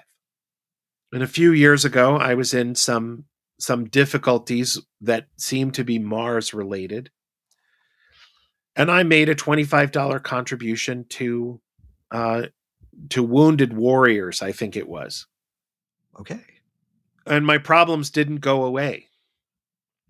So I scaled it up to the next number. I gave $65. And that significantly lessened my problems. And I thought about it and I thought, okay, I'm willing to endure this level of discomfort and trouble because I don't have $325 to give to veterans organizations right now. And I'm not going to do any more of this. Right. And then I ran into some trouble with my car. Mm. You see where this is going. Care to guess how much the bill for the car was? I'm guessing it is in and around $300. 300. Yeah, about $325 plus tax because Plus, it's I was the going to United say States. you got to have some tax in there. Well, So Mars is going to take what it takes, man. Mars is going to take what it takes. So the question is, are you going to do, if you feel like you're having trouble with Mars, or if you have a client who's having trouble with Mars, here's number theory, here's the geometry, here's the advisory service that you can give around how do you solve this problem? Well, this looks like a Mars problem. Why don't you give $25 to a veterans care organization and see if that solves the problem? Right. Ta-da. If it appears to mitigate the problem, then maybe you need to advance the solution, or maybe that's enough. Right. The idea here is that you're using the Kameha as a set of suggestions. Now, every Kameha also has a diagram which is produced by drawing through the image along certain paths and lines. Right. The one for Mars is sort of an X, and then there's a scythe blade coming off of one part of the X, and there's a circle that's sort of suggestive of a shield, and then there's a half moon above it. And if you are doing spirit conjuration work, these kinds of symbols can be really useful to put on the altar. Yeah. You don't know why they represent Mars, and I don't know either, but they work. Yeah. And they've worked at least since Agrippa wrote 3 books of occult philosophy. And he was mostly compiling from earlier sources, which we no longer have access to.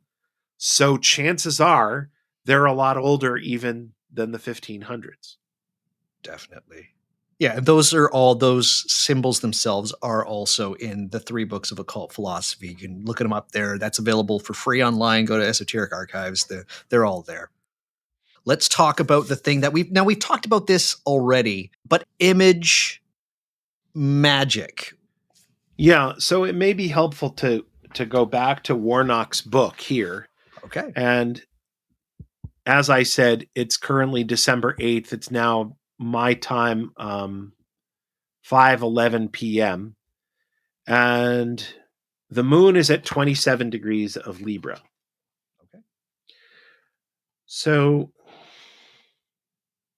you won't be able to share this image with your readers for copyright reasons, but it's the image of a monkey with its tail above its head and raising its hands. Yes. The description of the 17th mansion says that the image of the 17th mansion is that of a monkey in an iron seal holding his hands above his shoulders. Right. So a monkey holding his hands above his shoulders. So number 1, you have to know what a monkey is. Number 2, you have to have some vague sense of how to draw that. Number 3, you have some body parts behind and some body parts before. Right. At one point, Israel Regardie went to visit, I think, the Ciceros to open the new Golden Dawn Temple in Tampa or something like that. Right. And they showed him that they had built the Enochian tablets out of pieces of wood. And the Enochian tablets were supposed to have, in the original Golden Dawn, had flat painted surfaces that were designed to suggest a truncated pyramid. And what the Ciceros did was they actually built truncated pyramids and attached them to the tablet. And Rigardi's comment was something like, good heavens, they were dangerous enough when they only had 2 dimensions to work in. Right. And now you've given them space to work. Right. I think that image magic works a little bit like that. Okay. You could, in fact, construct a 3-dimensional image of a monkey. It is safer to do a flat paper diagram of a monkey with its hands above its head. But notice something important. In doing hands above the head, you have to, in a 2-dimensional surface, create at least the illusion of a 3-dimensional space. Okay. That is not an easy skill to master. No. But remember what I said earlier, right? The intellectual level and the emotional level of the spirit realms are, in a sense, realer than the physical realm. If you are producing a diagram on paper, you are also producing it in your brain, which means you're also producing it somehow in your consciousness. You are giving that spirit dwelling room, if you will. And now that spirit is obligated to you in the same way that you are obligated to your landlord. Right? Yes. And that's what I think the purpose of image magic is you're creating physical space in the physical realm for them to exist. But you are also creating space in mental realms that are not directly visible to you. Right. And those other realms are actually much more important because now that spirit has space and it owes you something. Now, on a psychological level, through that psychological lens that we spoke about at the beginning, that's not what's happening at all. But what is happening is that you are somehow rewiring parts of your neural net so that the image of a monkey is associated with the issues that are associated with the 17th mansion, which are protection of resources, guardianship, security against predatory beings or forces. So that means that when you're leaving the house, the image of a monkey is somehow going to be activated within your consciousness because you have chosen to associate them with one another through magic. And that means that if you suddenly have a flash of a monkey in your consciousness with its hands above its head, you're going to think, I am in a dangerous position. It is time for me to leave. And if you happen to look at the astrological chart and you realize, oh, that's where the moon is right now, you're going to go, tonight is not a good night for me to go out. I am actually going to stay home and sort of pay attention to what's going on at home rather than going out to a party because something may happen and you thwart a thief at home. Right. Or you don't get your wallet stolen at the nightclub. It is Friday night after all. It is. So on a psychological level, I think that it's rewiring your consciousness with images so that your unconscious can tell you things that it knows, but that you don't have conscious access to. Right. And on a more magical level, I think that it's kind of like renting space to a spirit that doesn't have a place to live otherwise, and therefore they owe you something on a fairly regular basis. So something that I think a lot of people that are involved in magic and the occult in this day and age, and they all will recognize such a thing as it would be, and I'm hoping you're talking about the same thing, would be the Kabbalistic tree of life or the Kircher tree of life. How does this log in with astrological magic? So I think that the Hermetic Golden Dawn did us a huge favor, and I don't actually know whether it came from them or from other groups, but they did us a huge favor in that they wanted to connect all of the major arts of magic to the existing Kabbalistic tradition as they understood it. Now, I think that the joke is, what is the definition of a magical tradition? And it's any three wizards who spell Kabbalah the same way. Right. Kabbalah, please. It's supposed to be Kabbalah. Kabbalah. That's right. We're not even pronouncing it right. QBLH. There we go. Right. So the sphere of Kether is associated with the primum mobile, the first whirlings of the cosmos as a whole. Right. The second is associated with the fixed stars, which is Hokmah, and that is the realm of the outer most visible lights of the sky. Bina is associated with Saturn, Hesed with Jupiter, Geburah with Mars, Netzach with Venus, Tifereth with the Sun, Hod with Mercury, not Venus. We did Venus already. Venus with Netzach, Yesod with the Moon, and Malkuth with Earth. Earth, yeah. It's possible for you, as part of the development of your magical practice in an astrological context, to, instead of do your path workings along the idea of, I'm going to walk through the tarot cards that are associated with the paths between the Sephirot, to treat it as journeys from Yesod to Netzach, from Yesod to Hod, from Hod to Netzach. And you can use the symbolism in the tarot cards, but you can recognize one of those common things that's frequently said about the spheres of the tree of life, which is that the paths between the spheres are subjective, but the spheres themselves are objective experiences. They are real things. If you're treating them as, I think Dion Fortune calls them the mundane chakras. Okay. Right? And it took me the longest time to figure out that what she was talking about was that the chakras are not just manifest in the human body, they're also manifest in the cosmos. And the mundane chakras are the planets. Right?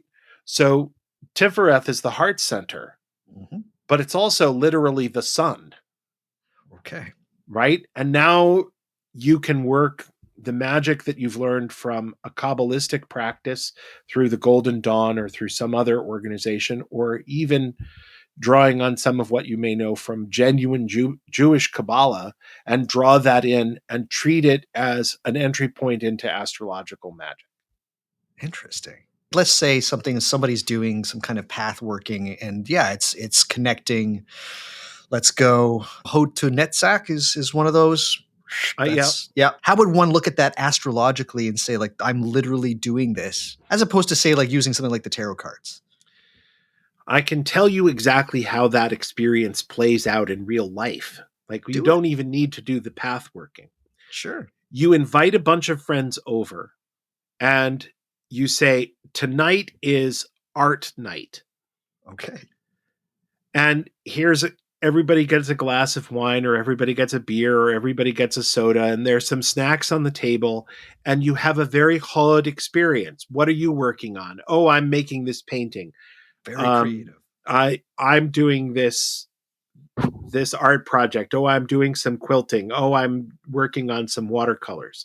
Everybody gradually drifts out of conversation and works on their actual art project, and silence reigns for a while because everybody is deeply involved in their own creative project.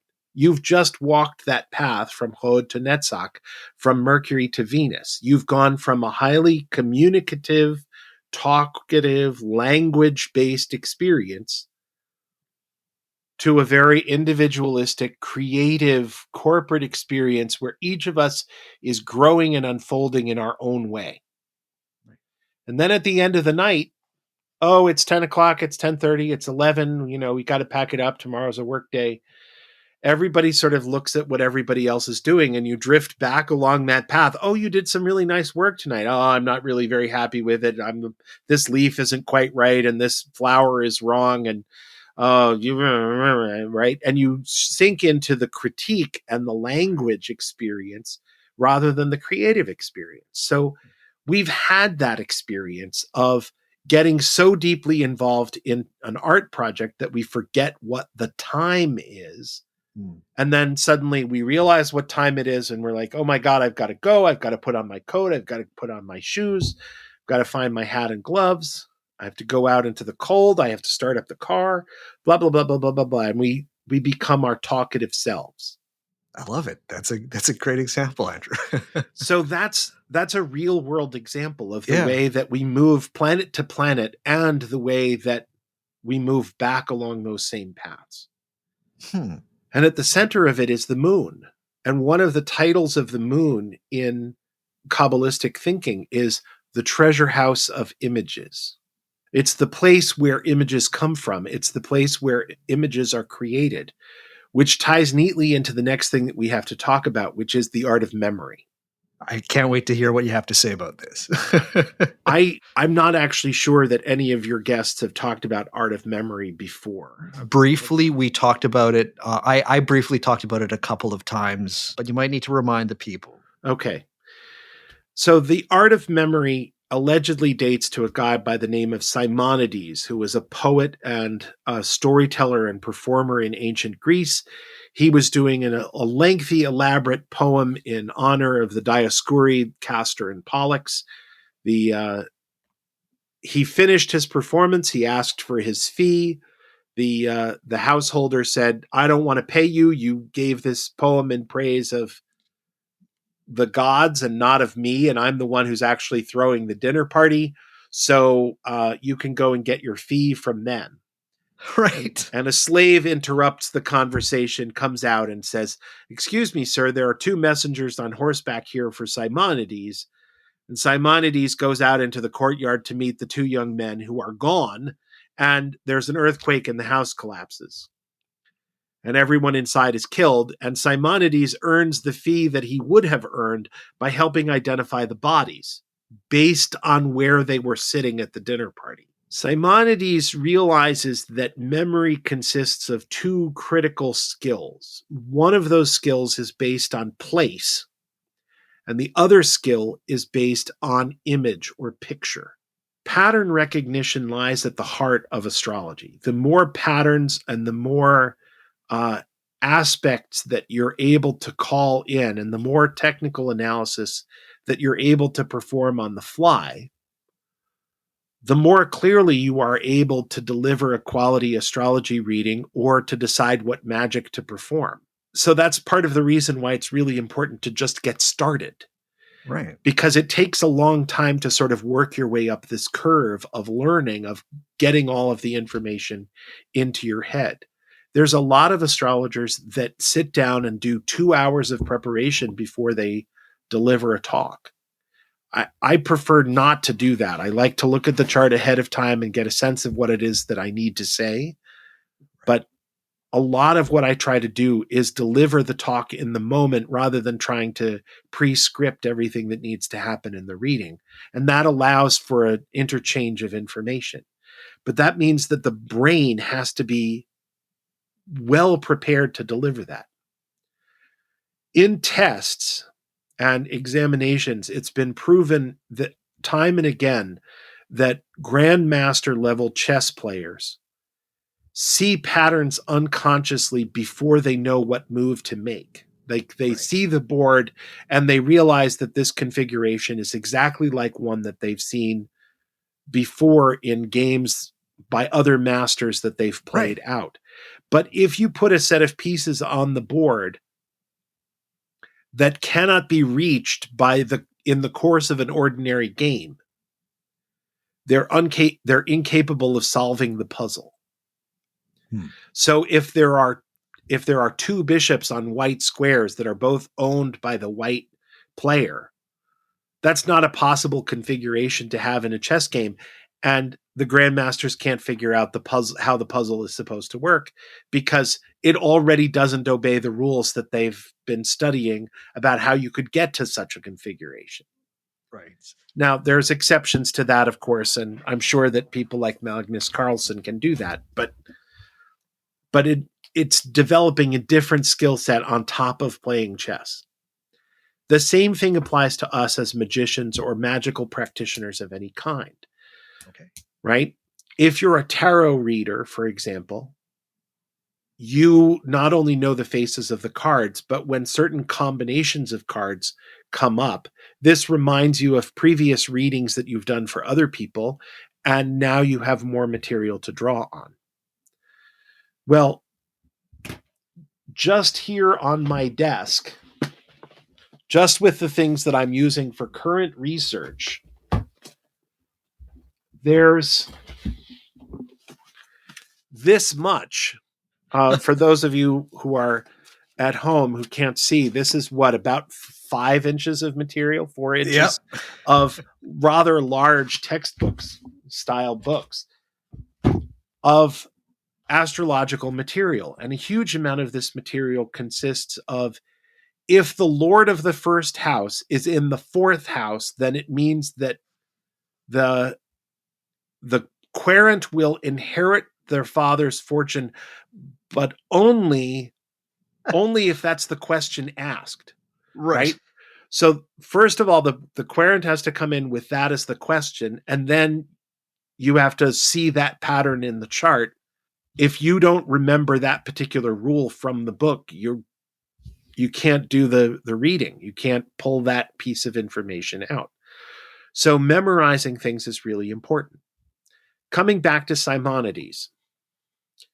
Simonides realized that place was really important. And he realized that we have a much easier time memorizing pictures than we do actual text. So he designed a memory system, an artificial memory system, which was practiced all the way through the ancient world, was temporarily lost in the early Christian era. The Christians realized, wow, we really screwed ourselves over by losing that, and they reinvented it. Right. And recovered it and began using it from the middle of the 6th century onwards. And it was in popular use up through the Renaissance and into the Enlightenment. It was lost in the early Enlightenment and regained. And there's a great book by Joshua Foer, Foer, called Moonwalking with Einstein, which is about modern memory championships. Okay. So astrological magic consists of images, degree combinations. When the moon is between these degrees, it is in the 17th mansion of the moon, and the image of that is a monkey with its hands over its shoulders. Ta-da! Easy to remember. Easy to remember. It's much easier to remember that than it is to remember the 3.5 pages of text that are in Christopher Warnock, or to go back to the book every single time. So the more of this kind of information that you commit to memory, the easier it is to do it on the fly.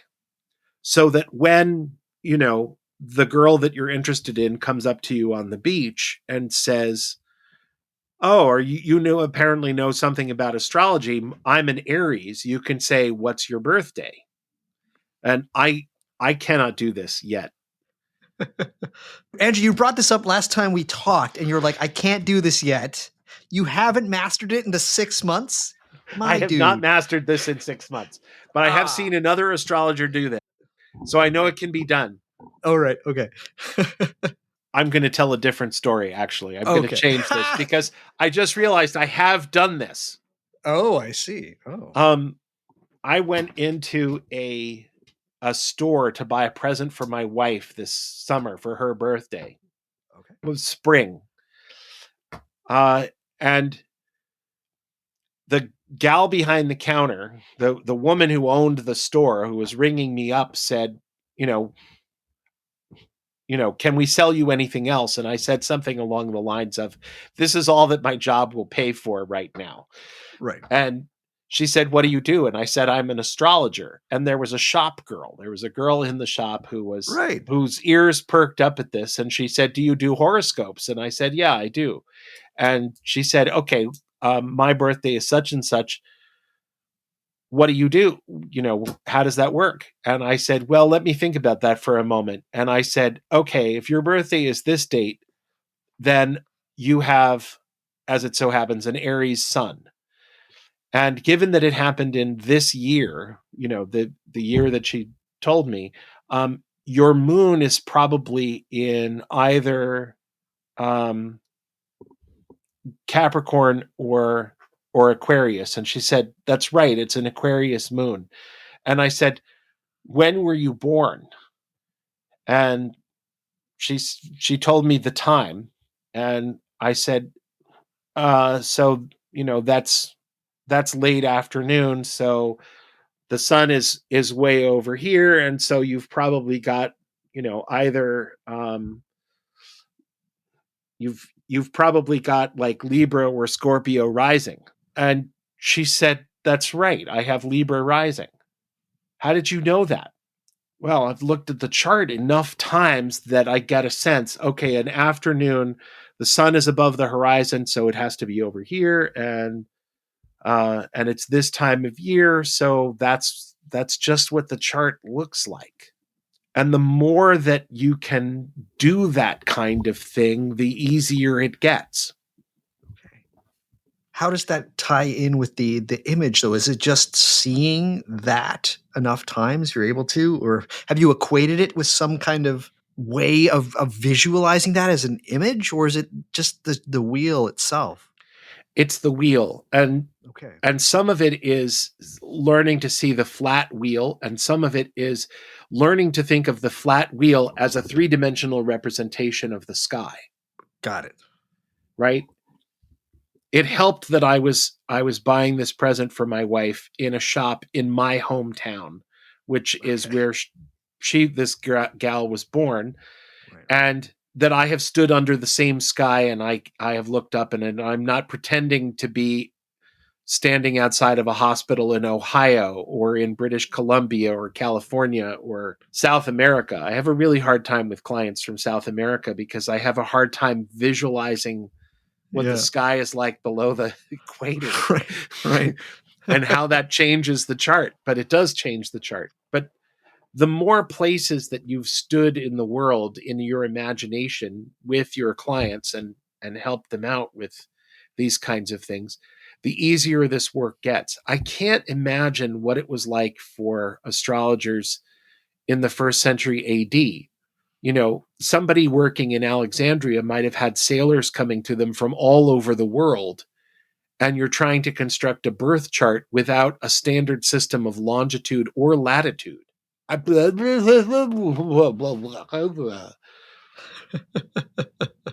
It's mind-blowing what level of expertise they were able to bring to these problems, and that the world that we live in now is largely a result of this kind of astrological and astronomical experimentation and investigation of stories from people all over the world. Yeah. Oh, this person was born somewhere up in the extreme north and was enslaved and became a sailor on the Mediterranean, and he walked into my shop today, and how on earth do I calculate a latitude for some village in the back of beyond? Well, I need a system of longitude and I need a system of latitude. Let's get to work on that. And then along comes Eratosthenes and measures the world and says, well, it's about 46,000 kilometers in diameter, or in circumference, rather. Right. The art of memory was also promulgated somewhat by a gentleman by the name of Giordano Bruno, who you've also talked about earlier as providing quite a bit of images for one to use. So does this tie into this idea of using astrological magic and the art of memory? Yes. So Giordano Bruno, among other things, lists 7 images for each of the planets. Yeah. There's a huge amount of data on the planets. If you go to William Lilly, for example, the 1600s first author in English on astrology, he'll say the planet represents this inside, and it represents this in people, and it represents this kind of profession, and it represents this kind of these kinds of principalities in the European political system, and it represents these kinds of diseases, and it represents these parts of the body. And a lot of that kind of information is also in Agrippa, and it's also in Picatrix. And then along comes Giordano Bruno and says, these are the 7 images of Saturn. These are the 7 images of the sun. These are the 7 images of the moon. These are the 7 images of Venus. I think it's really interesting that one of Giordano Bruno's images of Venus is a beautiful nude woman holding a comb in one of her hands and a mirror in the other. And she has a head of a bird, and she has bird talons for feet, which is a pretty striking image. Yeah. And then sometime in the 1920s, they dug that image out of the ground in Mesopotamia in some Babylonian or Assyrian city. And it's one of the representations of Inanna or Ishtar or Ereshkigal. Yeah, it's that image. Yeah. And Giordano Bruno doesn't describe it as Inanna or Ereshkigal or any of those. It's just one of the 7 images of Venus. And he's put it in his book, and he gets burned at the stake for writing that book in 1600. Right. So there is a persistence of these images over a very, very long period of time. And we don't know the sources of them, and I don't think that Giordano Bruno or Agrippa or even Picatrix necessarily knew the sources for these images, but they were ancient and they were used as memory tools. So if you are doing work with, say, the 17th image of the mansions of the moon, and the image is a monkey holding his hands above his head, and you get a sudden hit, well, what does it mean if the monkey's hands are below his shoulders? Does that mean something different? And you discover that, yes, indeed, it does. Then at some level, the images have started talking back to you. And if that's not magic in work, it's really hard to say what it is. Right. Which brings us to the last piece of astrological magic, and that is learning how to salute the planets. We talked a little bit about this earlier. Yes. If you're getting up and using the planetary hour and day, and you're saying, well, it's Friday morning, I'm going to say the hymn to Venus from the Orphic hymns, or I'm going to write a poem specifically for Venus, and I'm going to recite it to her every Friday morning. And I'm going to write one for Jupiter, and I'm going to say that on Thursdays, and I'm going to do a night hymn for Mars by night, and I'm going to recite that on Friday night just after dusk. Well, that's planet worship. Right. If you have a complicated relationship with the religion of your birth, this is a great way to widen your relationship, not necessarily with the religion of your birth, but with the cosmic order. If the cosmos is all one, and it appears to be, as near as we can tell, the cosmos is made of the same elements all the way through, from hydrogen all the way up to americium, and some of those elements don't last too long. No. But all of these things are possible with this particular set of periodic elements. Saying or writing and creating your own relationship with the planets is saying, I belong in the solar system. I am part of it. I am one with it, and I am not going to depart from it, not even if Elon Musk manages to convince me to move to Mars. Right. Right? I belong to this place. I belong to this world. And I have a relationship with my solar system and with the planets that are in that solar system. So you can do that kind of magical work regardless of whether you ever do any other magical work ever of any kind. Yeah. And You don't have to rely on math. It's mostly word-based. And I have to say, it only takes a few weeks of daily recitals of those hymns before they start working their way into your consciousness, and you're beginning to practice the art of memory, whether you want to or not. Like, Yeah.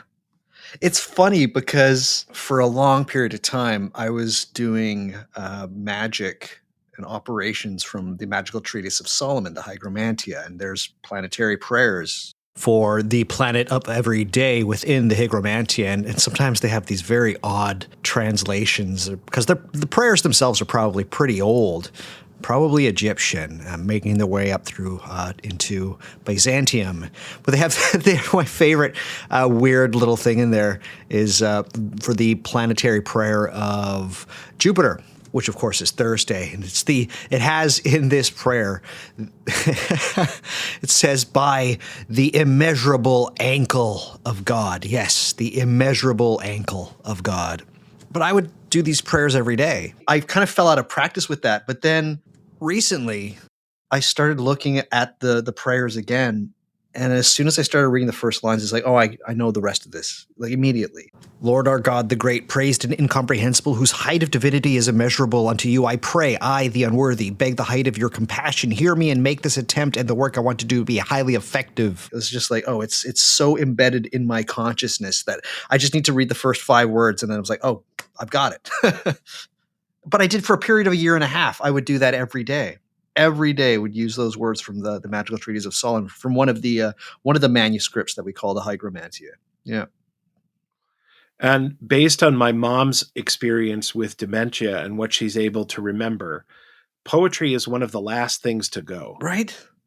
Like, she can still do all of Jabberwocky. She can Oh, still wow. do The Walrus and the Carpenter. Interesting.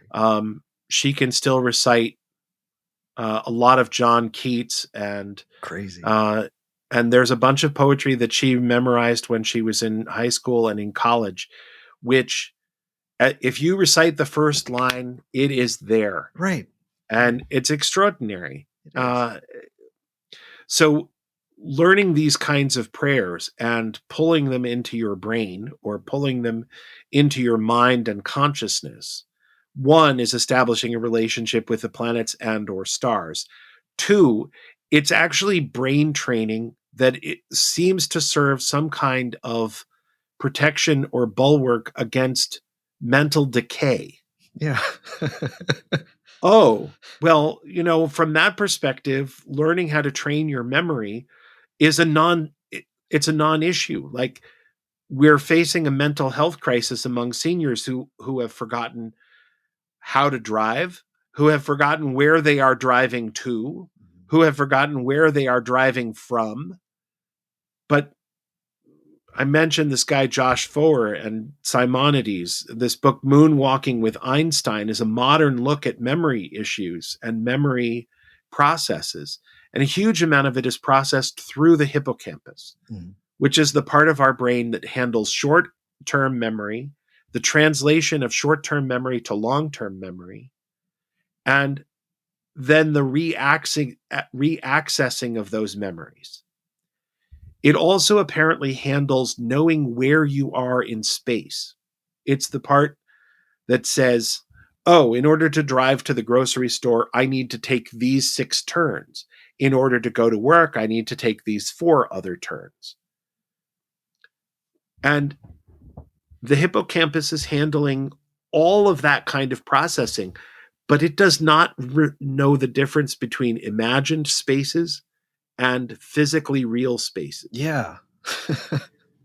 So that means that you can wander around your house or wander around your temple and use it in order to train your memory, and then wander around your town or your city or natural spaces, or go hiking in the local woods and use those to train your memory to memorize these pieces and learn the environment around you.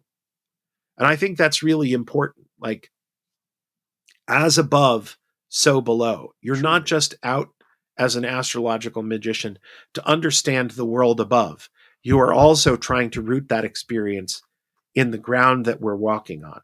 And I think that's a nice way to tie into our last topic for the last few minutes of our show, your show, which is Talisman. I just want to quickly jump in here and say, but people, this sounds, I know some of you might be listening to this and just being like, that sounds dumb. That sounds dumb that you do prayers every day to the planets when you wake up. I guarantee you, like, this is some of the most simple, rudimentary.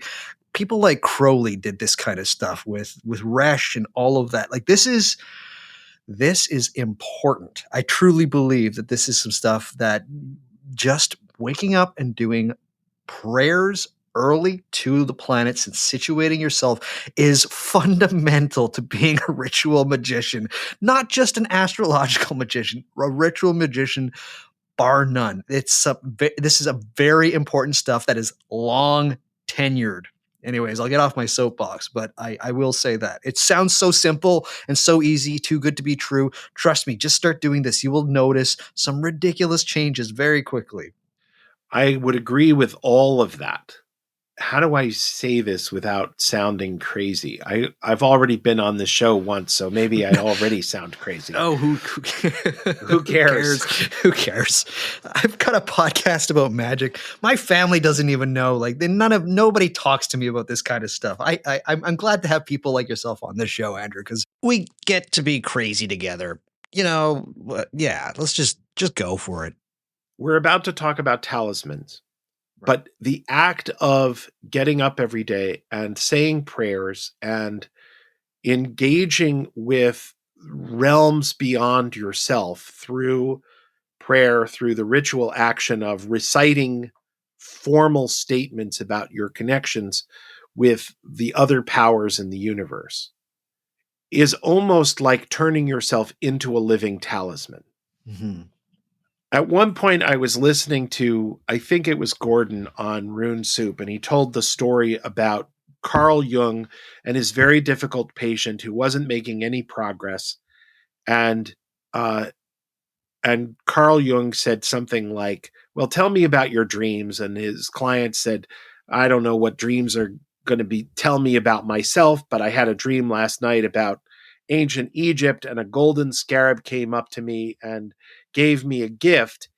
And then she couldn't go on because there was a very loud rapping at the third floor window, which eventually Jung got up from his chair, went and opened the window and pulled out off of the window a golden scarab of the kind of insect that she had just been talking about in her dream, and handed it to her and said, here is your gift. Right. And this patient made enormous progress from that moment on. And I tell this story not because the Jung story is important, but because I listened to this story and I had just heard it on the podcast. And I was sort of stomping around the house thinking to myself, gosh, that kind of thing never happens to me as a magician. Like, I know that when the number of synchronicities increases near me, that it means that I'm doing the work that I need to be doing as a magician. Like, the increase in synchronicities is the thing that lets me know that the magic is working. Right. And I was frustrated. I was like, I haven't had many synchronicities recently of that kind. And those are the things that tell me that I'm doing the work that I should be doing magically. Bother. Why isn't this happening for me? And a friend called me almost as soon as I was done having this little mini meltdown of frustration and said, are you in a good headspace to talk about something weird? And I said, I am, but do you mind if I get this frustrating thing off of my chest? And I told him the story of Jung and the golden beetle. And I said, I'm really frustrated that I'm not having any experiences of synchronicity right now. And I'm frustrated that I'm not doing the magical work that I need to be doing in the world. And my friend laughed and said, I'm calling you because I needed a synchronicity and now I have one. And I said, what do you mean you called me because you were looking for a synchronicity? And I said, and his response was, we were together at this event this past summer and you wandered into a conversation that I was in and dropped this truth bomb into this conversation at exactly the right moment. And then you listened for a little while and then you drifted away. And after you left, we were talking about that and we said, Andrew always seems to know what the thing is that should be said at the right time. And I've never found anybody else who's sort of that in tune that they can just wander into the conversation, say the right thing, and then wander away like he does. And somebody who's known me for 20 years said, yeah, he kind of does that. Like, apparently this is a thing I am known for doing. And here I am inside of this bubble of not knowing, thinking, oh, I don't cause any synchronicities. I'm not having any synchronicities. And all of my friends are like, he causes synchronicities all the time. So that didn't happen without planetary salutations. The thing that happened to me was the same thing that happened to you, that I did all these planetary prayers for months and months and months, and then years. Mm-hmm. And then all of a sudden it sort of felt like that had done the work and the transformations that it needed to do. And now I do that work very differently, but the transformation is permanent. Right. I have become the living talisman of that power. It doesn't mean I'm perfect by any means. But it's funny, but you don't notice it happening. The work has been done in me. Yeah, you don't notice it happening, and it's not one of those things that seems apparent when you're actually going through it and doing it every day. But it's just something, definitely, there is a transformation. It's just you don't notice that it's happened. Other people do.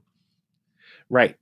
Yeah. And that's why you do them, is to achieve that state where you're like, well, why aren't the synchronicities happening to me?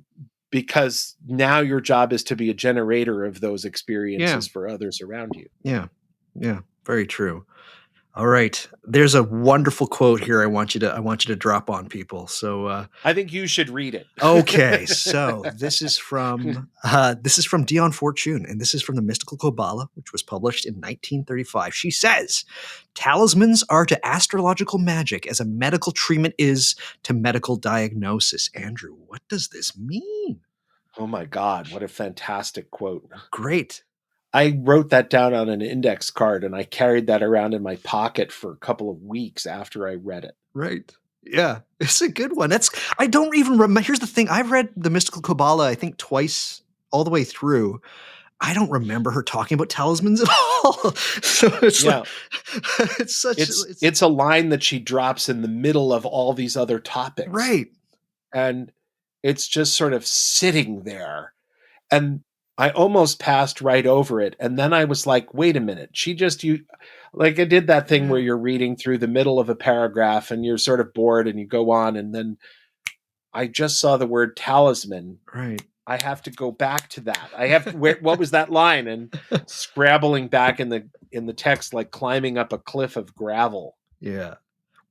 Andrew, would you say that the main technique, we'll use the word technique, the main technique of astrological magic, when we've cleared out everything else, talismans are it? I think talismans are very powerful in the same way that an aspirin is powerful. Mm-hmm.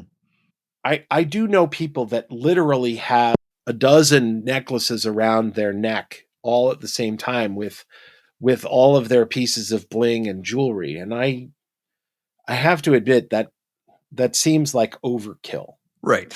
And part of the reason why I'm such an advocate for what I call temporary talismans on paper is that ideally nothing about you needs to be permanently fixed. No. In fact, it's probably not a good idea for you to become permanently fixed. Your astrological chart is saying this is the origin point. Your natal chart is saying this is the origin or start point for who you are, but you are expected to unfold from this. You don't have this is a descriptor of your future destiny and fate, but if you're not interacting with this process, chances are you're going to remain all locked up, and the goal here is to unfold. Mm.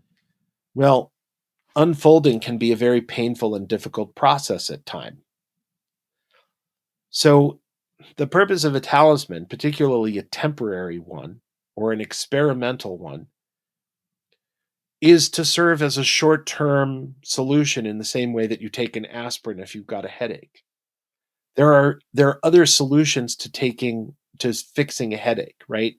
Headaches are frequently caused, not always, but in many cases, by dehydration or by hunger or by lack of caffeine, withdrawal from caffeine, or they're caused by tension or stress. Taking an aspirin may or may not relieve the symptoms depending on what it is that you're dealing with. If something is going wrong in your chart on a psychological level, making a talisman to deal with the fact that you've got a troubling Mars transit says, at least I have done something. Right. On a psychological level, that's true. On a spirit level, it's saying to Mars, I see you, I see the trouble that you are causing. Cause this trouble to this talisman and not to me. So it's kind of like putting up a lightning rod and saying the problem should be here and not here in myself. It belongs on this paper image of me, this temporary piece of me. I am separating and externalizing it from myself. Mm. If there's a positive transit in your life that you would like to hold on to a little bit longer, for example, May 23rd of this coming year, which is a Thursday, there is a really lovely astrological conjunction of Jupiter and Venus. There's a Venus-Jupiter conjunction every year, but this one happens to be on a day that it's likely to happen in people's second or first houses on the East Coast of the United States, maybe first house even in Central and Western time zones. And it's happening in Taurus. So it's likely to be connected with the richness of Venus and the luxury and the wealth that's associated with Venus. But it's also got that Jupiter component in it of wealth and prosperity and generosity and kindness. Like, what's not to like? Right. So doing something that's designed to capture that energy and hold on to it for a little bit longer and allow that to resonate in your life a little bit longer is a little bit like taking a tonic of some kind. It's a little bit like taking something that's designed to strengthen your overall immune system. It's, to draw on a Christmas metaphor, it's kind of like the ghost of Christmas present saying, here, Scrooge, drink of the milk of human kindness a little bit longer. You need a little bit more. You need a little bit of a bigger dose here. Very seasonal and on point for when this episode's going to be released. So I appreciate it. That kind of use of talismans is really, I think, the essence of the practice, is that it's doing things that are designed to externalize the troubles of difficult transits and to carry the benefits of good transits for a longer period of time after they're done. And it's recognizing that people face all kinds of troubles, like, divorce, losing their jobs, losing the house, deaths of loved ones. Creating talismans is a way of resonating with those troubles and saying, this too shall pass. Right. And it's recognizing that people face astrological difficulties, or that astrology provides useful metaphors for describing the difficulties that people face on Earth, and giving people at least the appearance of a remedy helps alleviate the psychological symptoms on one level, and on a spirit level may actually help clear them. Definitely. Again, it depends on what lenses we're looking at this through, but talismans on a psychological level are allowing the symbols that we create in the conscious world to influence the unconscious. And on a spirit level, it's saying to the spirit, I see you, I see what you're trying to do, and I am representing you in talismanic form and saying, I have done the work that is designed to tell you to get off my back. Andrew, you've made astrological magic one of the largest aspects of your life. What do you have to recommend astrological magic to people that are kind of interested in this? There's been feedback for the first episode we did. People are like, this seems really, really cool. For those that are just like, this seems really, really cool, why continue doing it? Like, what keeps you in it? I don't know how to answer that, but I'll make a stab at it. Sure. I saw a video relatively recently about a guy who was talking about the difference between whiteness and ethnic identity and why it is that white people have such a hard time actually delving into the cultural ancestry. Like my family on my dad's side is ethnically Scottish, but we don't go around wearing kilts. No. And when we've tried to do that, we look ridiculous. And my mom's side of the family is Swedish, but we don't speak Swedish at home. And we're not, we're not eating pickled a whole lot of pickled herring, and we are the sort of the most that we get out of it is that we make a lot of ginger cookies at Christmas time. Oh, I love them. But we don't, we're not drinking akavit and we're not singing up the sun for summer solstice. Right. Well, we are, but at least I am. But you will be. Yes, that's a different problem. That's right. For me, astrological magic is a thing that I would like to bring to a new kind of identity. For me, it's tying together Greek or Mediterranean mythology about what kinds of powers we need to celebrate and honor in the world. And those patterns are reflected in the stories that we see in the sky, right?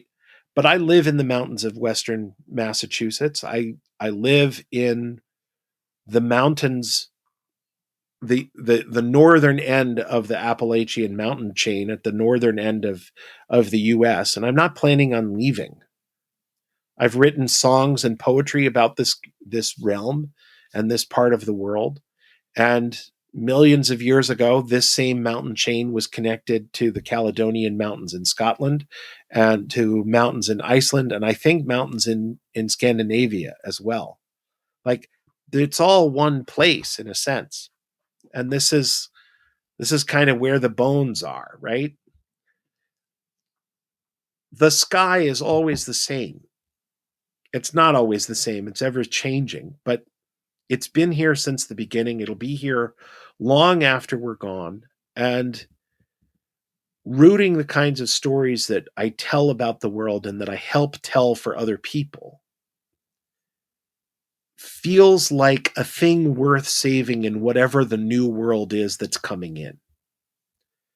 It feels like a way of telling stories. It feels like a way of helping people manage their mental difficulties and deal with the problems that weigh heavily on their spirits. Whatever world comes next is going to need all of that. And magic starts in consciousness. Whatever else it does, like it does make changes in the real physical world. It can change his boss's opinions about you and put more money in your bank account and your paycheck. It can do all sorts of amazing things. But the thing that it starts with is how you as people, or we as people, treat each other. And astrology says there's going to continue to be conflict. There's going to continue to be joy. There's no end of the world coming anytime in the near future that any of us have to worry about. But we do have to learn how to get along with one another. And maybe having a shared history of star stories is a good place to start. So it's not possible for white people like you, like me, to go back to Europe and live the way that our ancestors lived. We have to sort of root ourselves in the place where we are, and we have to find things from the past that are worth carrying to the future. And to me, history, if you'd asked me 15 years ago what I wanted to be doing, I would have said, I want to be a teacher till the day I die. Well, I guess I am. I'm just Yeah, I was going to say teaching Andrew. in a different format, right? Yeah, yeah. And I guess that's sort of where it comes down for me, is that this is a way of making stories about the past eternally present. I love it. Andrew, it's great. I'm going to end with a thing by Wendell Berry, which I just had to read at a funeral recently. Okay. And I think that it's relevant to this idea about, it's Wendell Berry. This is from his book Sabbaths. It's poem 13. Sure. Published 2005. Eternity is not infinity. It is not a long time. It does not begin at the end of time. It does not run parallel to time. In its entirety, it always was. In its entirety, it will always be. It is entirely present always. For me, astrology is a method of touching that eternity and bringing it into ordinary time. And if I'm lucky, maybe I get to do this till the day I die. I think you're kind of destined to do so, Andrew. It's always a delight to see you interacting with people on Twitter or in my Discord and things of this nature. You're very good at being able to let people know what's going on and to explain them to. So I have no fear on that front, Andrew, that this is something that you're going to be doing for the next little while here, sir. Andrew, my goodness, before we let you go here, we talked about a little bit about planetary salutations and things of that nature. You are very, and one of the reasons I really like your work is it's very much oriented around a lot of Greek and Mediterranean conceptions of astrology and myths. So we have things like Orphic hymns. You wanted me to include in the show notes Andrew's Neo-Orphic hymns. What are these? How does that apply to astrological magic? So in my daily practice, I use the Orphic hymns that are translated by Thomas Taylor. And Okay. I'm part of a little magical group that did some work the other day, and I had to recite an Orphic hymn. So I did the hymns to Jupiter and Venus because it was relevant to what we were trying to do. For sure. And the other people in the group were like, oh my God, those are amazing. Like, I thought those were terrible because the translations were bad, but in ritual space, they really work really, really well. And they work better than the translations that we've read on other occasions. And the fact that you have them memorized is really rocking. When I started out, I was doing not the Orphic hymns as written by Thomas Taylor, but I thought, wouldn't it be good if I did my own? Like, now that I have some idea of what these hymns are supposed to do, wouldn't it be a good idea for me to write my own and sort of come to that deeper level of understanding of how these are supposed to work? Right. And it's true, right? It's a good idea if you are engaged in this kind of magical work. After a while, to go and write your own versions of the Hygromantia's prayers, or Right. the ones from Picatrix, or the ones from the Orphic hymns. It's a good idea to sit down and write your own. And part of the reason for that is that we need new material. Yes. and part of it is that learning how to express these ideas in your own words, even if you're relying on somebody else's overall framework for what you want to try to say, is a way of absorbing this information on a new level it's also a talisman of its own, Mhm. right? So people who go to the show notes and then read my version of the Orphic hymns for the 7 planets are going to see that I'm drawing on some things that are specific to the Orphic hymns and other things that are a little bit new. And they're encountering a set of talismans. Now, I tend not to use them in ritual space myself because I already have the Orphic hymns by Thomas Taylor memorized, so I don't need these as much.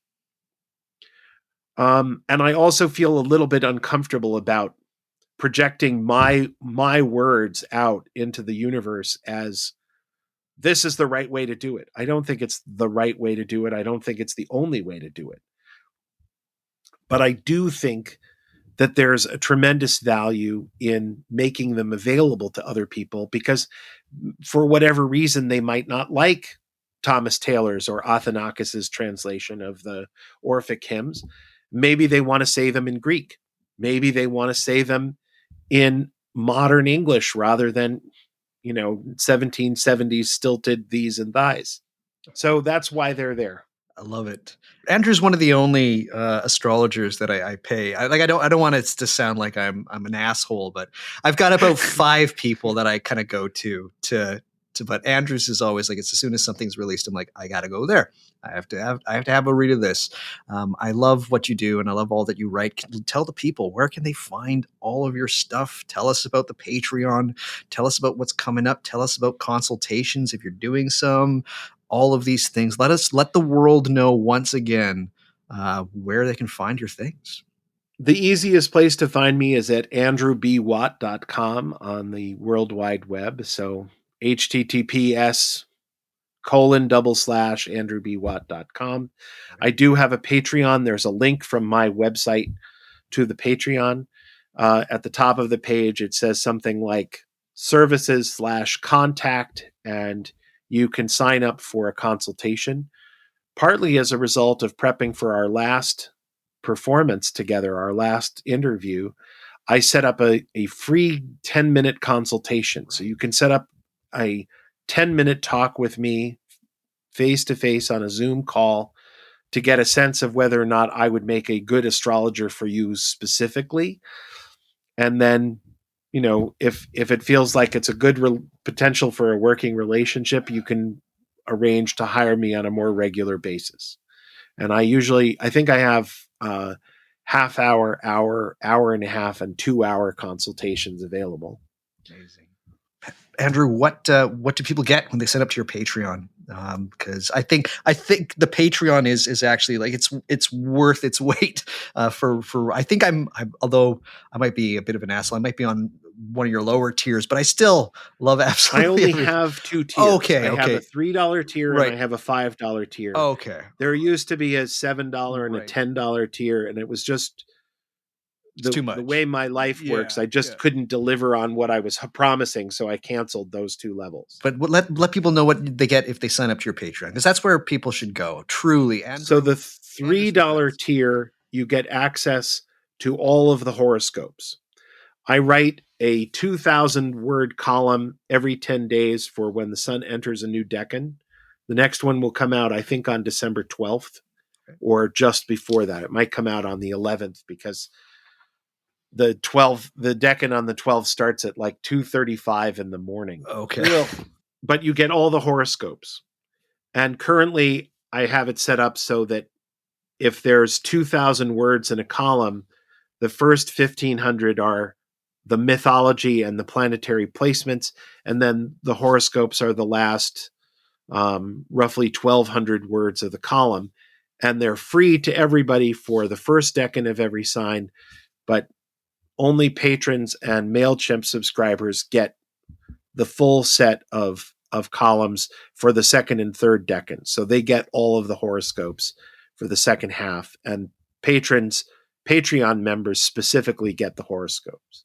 A couple of years ago, I also wrote a course on the decans, which is, if you printed it all out, it's about 600 pages of material on working your way magically through all of the material that we've spoken about tonight. There's access to a Discord, and I also have written an astrological book of the dead, which I've been publishing sign by sign as the sun enters each new decan. And I've just started a new poetic project, which is writing the dodecs, the 2.5-degree units of the sky. There's 144 of them. How gross. So I think those are the big things going on that the Patreon members have access to. Wonderful. And are you still doing poetry for people that sign up to the Patreon? Do they get a poem from you still? They do, but Oh, I'm about 20 poems behind at the moment, and I have a stack of paper here on my desk. I see it. Writing them and sealing them. Okay. It is a lovely gesture. I signed up for Andrew's Patreon, and he sent me 2 poems. He sent me a book of poems, and he sent me a personalized poem that he had that was added to a collection, and it was wonderful stuff. And anybody who says that poetry is dead or it's lame they're a charlatan to me. I'll just say that. So I believe the world runs on poetry. So you're not wrong, and the sky is built out of the astrological sky is built on poetry. Poetry is its foundation. I utterly believe that. I will have all of the links as to where to find Andrew on every single spot that exists on the World Wide Web. Those will be available at whatmagicisthis.com. Also, head there to have some show notes to go along with this episode. Is there something we talked about in this episode that you're interested in looking up? Head to the show notes. Go there. I'm going to have 3 websites there also. Listen to this. Everybody, if this is interesting to you, and you'd like to use some tools to help you with magical timing and things of that nature, I've got 3 websites for the show notes in this episode. Head to whatmagicisthis.com. Go to those show notes. They're fantastic, particularly the first one, which is the Sublunar Almanac. Seriously, it is great. I actually have a Patreon video about how to use it. It is a fantastic resource, if not the best resource. Please go to the show notes. I spend so much time on the show notes for these episodes.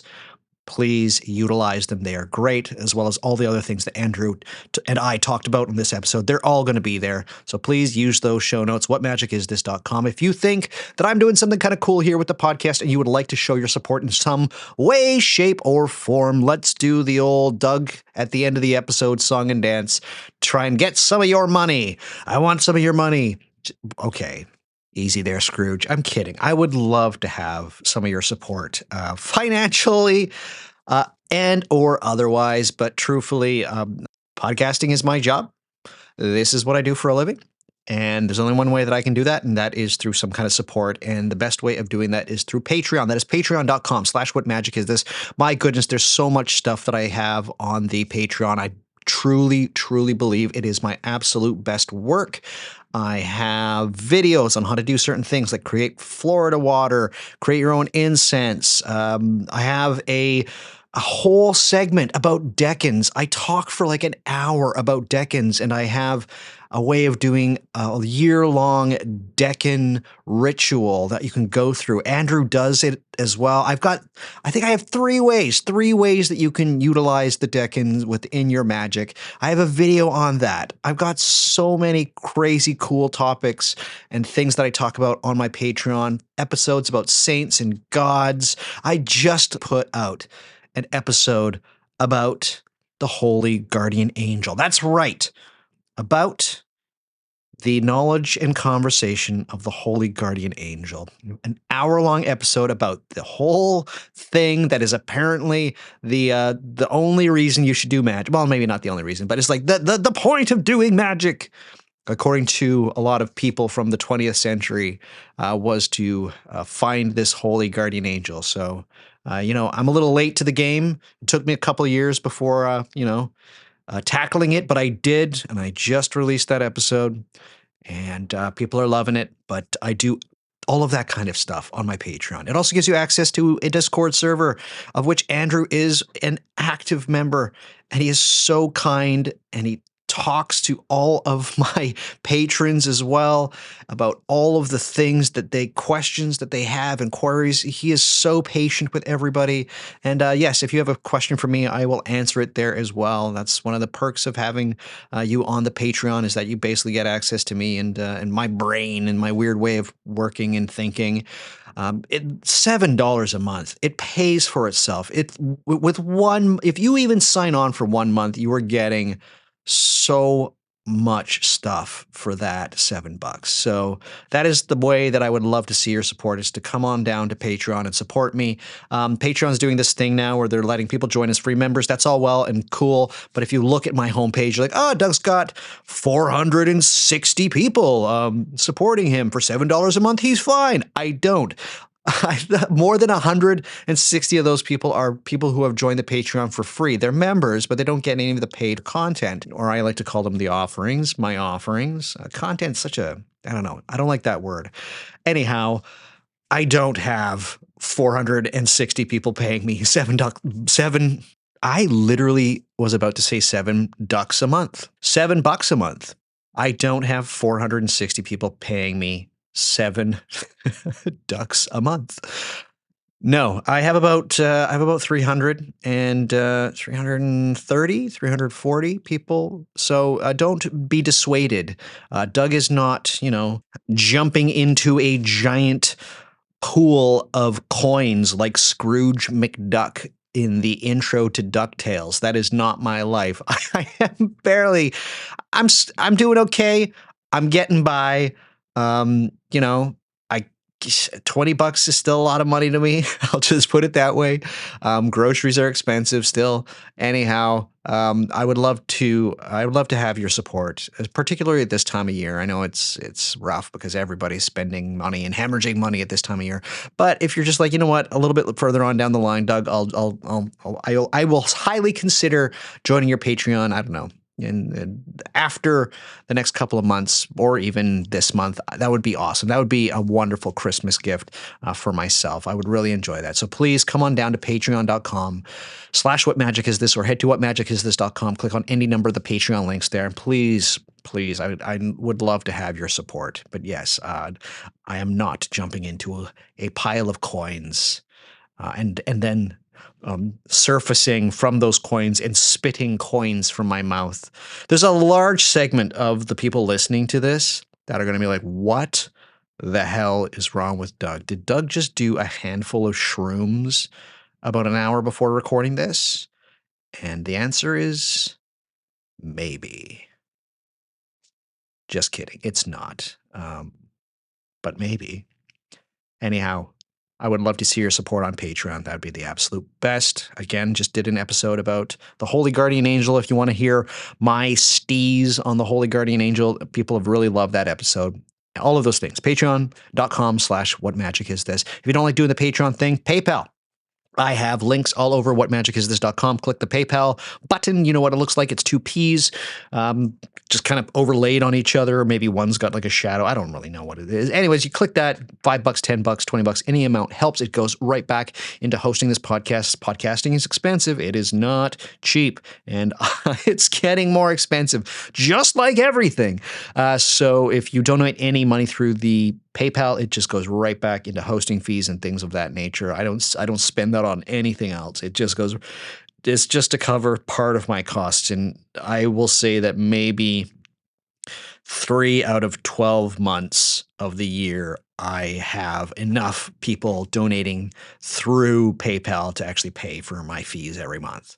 So that's 3/4 of the year that's coming right out of my pocket. But that's how she goes. It's expensive, but I want to have the best stuff for everybody out here, including the best new equipment and the best hosting service, so that you get the best quality podcast, because I think that I'm doing something special here. But yes, that's another way of supporting me. And the final way of supporting me is to show your support. That is by grabbing some merchandise. Merchandise! So head to whatmagicisthis.com, click on the menu, find the little merchandise button there. It's hosted through TeePublic.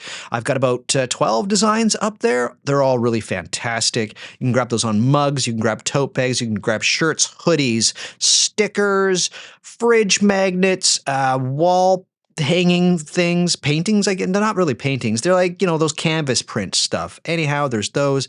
I don't think we have the notebooks back, which is a real shame because the notebooks were my absolute favorite. But you can get any one of these designs on any kind of phone cases, laptop bags. There's so much stuff. But the t-shirts are obviously the most popular, and you can wear your support of the show. I don't see too much money from my merchandise. I think last month made $3 American, which is not very much. But I love when people wear my stuff and then they send me a picture of it. It's just fantastic. I wear my own stuff all the time. I am waiting for the day when somebody recognizes the shirt and is like, oh, I like that podcast. And I'll be like, do you? And then I'll throw a smoke bomb down, poof! And they'll be like, what the hell just happened? And why does that smoke bomb smell like ass? And I'll say, because it's a sulfuric smoke bomb. This has been one of the odder kind of outro sign-off things that I've done recently, but I'm enjoying myself, so I'm just going to keep going with it. This is the longest episode of this podcast by a long, long period of time, and I am just adding to it by continuing to be a silly goose, a silly Scrooge McDuck. Anyhow, I don't see a ton of money from the merch, but I always like seeing people wearing them. So the place I really do want to see you though is the Patreon. It's $7 a month. You get so much stuff. Like seriously, that's so cheap for what I'm giving you. Anyhow, I would love to see you there. Patreon.com/whatmagicisthis, or through the PayPal. But please check out the show notes for this episode. Go find Andrew's work, please. Support Andrew through Patreon. I'm a Patreon supporter of Andrew's. I don't know if you know that. I read Andrew's column every time he releases one. Andrew is one of the 5 astrologers that I really pay attention to. There's a lot of people doing astrology out there in this day and age, and I find a lot of them are kind of charlatan-esque, but not Andrew. He's a good one. He's a good one. He's one of the best. So please find your way to supporting Andrew. And if you can find your way to supporting me, I would appreciate that. But all of these things that I've talked about over the last, 20 minutes, this is a long one, can be available and are available. Not can, they are available at whatmagicisthis.com. Life is like a hurricane. All right, there's enough of that. All right, let's get on with the end of this show. Andrew, this has been, oh my goodness, it's been 2 parts. This is more than 5 hours of material. Everybody has basically gotten a course, and we still have just scratched the surface how this all works together. Andrew, we're gonna have you back on the show at some point in the future, I'm sure, because there's. I don't know that I have anything more to say. Oh, really? I'll okay. Try to be an entertaining guest. You never know, but I would hope if I asked you to come back on the show, you would. And absolutely, anytime. Amazing, Andrew. Everybody, there's so much there. I hope you've written some stuff down, because these 2 episodes, there's an enormous amount of information that one can get from here, and there's so many directions to go. Start with some planetary prayers. Truly, there's Orphic hymns. You can grab them from any place. You can grab them from the Heptameron, just like I talked with in my last episode with Alexander Eth. There's planetary prayers in there. There's so much stuff. Just start doing that. But Andrew, I want to thank you once again for joining me. And this has been just the loveliest. I hope you have an awesome holiday season. What are you getting up to? I'm going to climb up to the top of a hill at the winter solstice and sing up the sun. I am going to be hanging out with my family for Christmas. We have some New Year's plans, and this little magical group that I'm involved with has some experimental ritual to work through. Beautiful. Fantastic. Can't wait to hear how that goes. And that's the episode, everybody. Astrological Magic Part 2. Astrological Magic with Andrew Watt Part 2, or continued. I'll probably call it continued on when I finally design the website. But that's the show, everybody. Thank you so much for listening to it. Come on back to this magic where we'll talk of more of this. Oh my goodness, this art of memory, this geometric, this journal, this I don't even know how you would even say that. Arithmetized. Is there even a word for that? I don't even know. Andrew, is there? Arithmancy thing we like to call magic, the occult, and the esoteric. Until next time, everybody, I want each and every one of you to stay healthy, to stay hopeful, and to stay luminous. Until then, bye, everybody.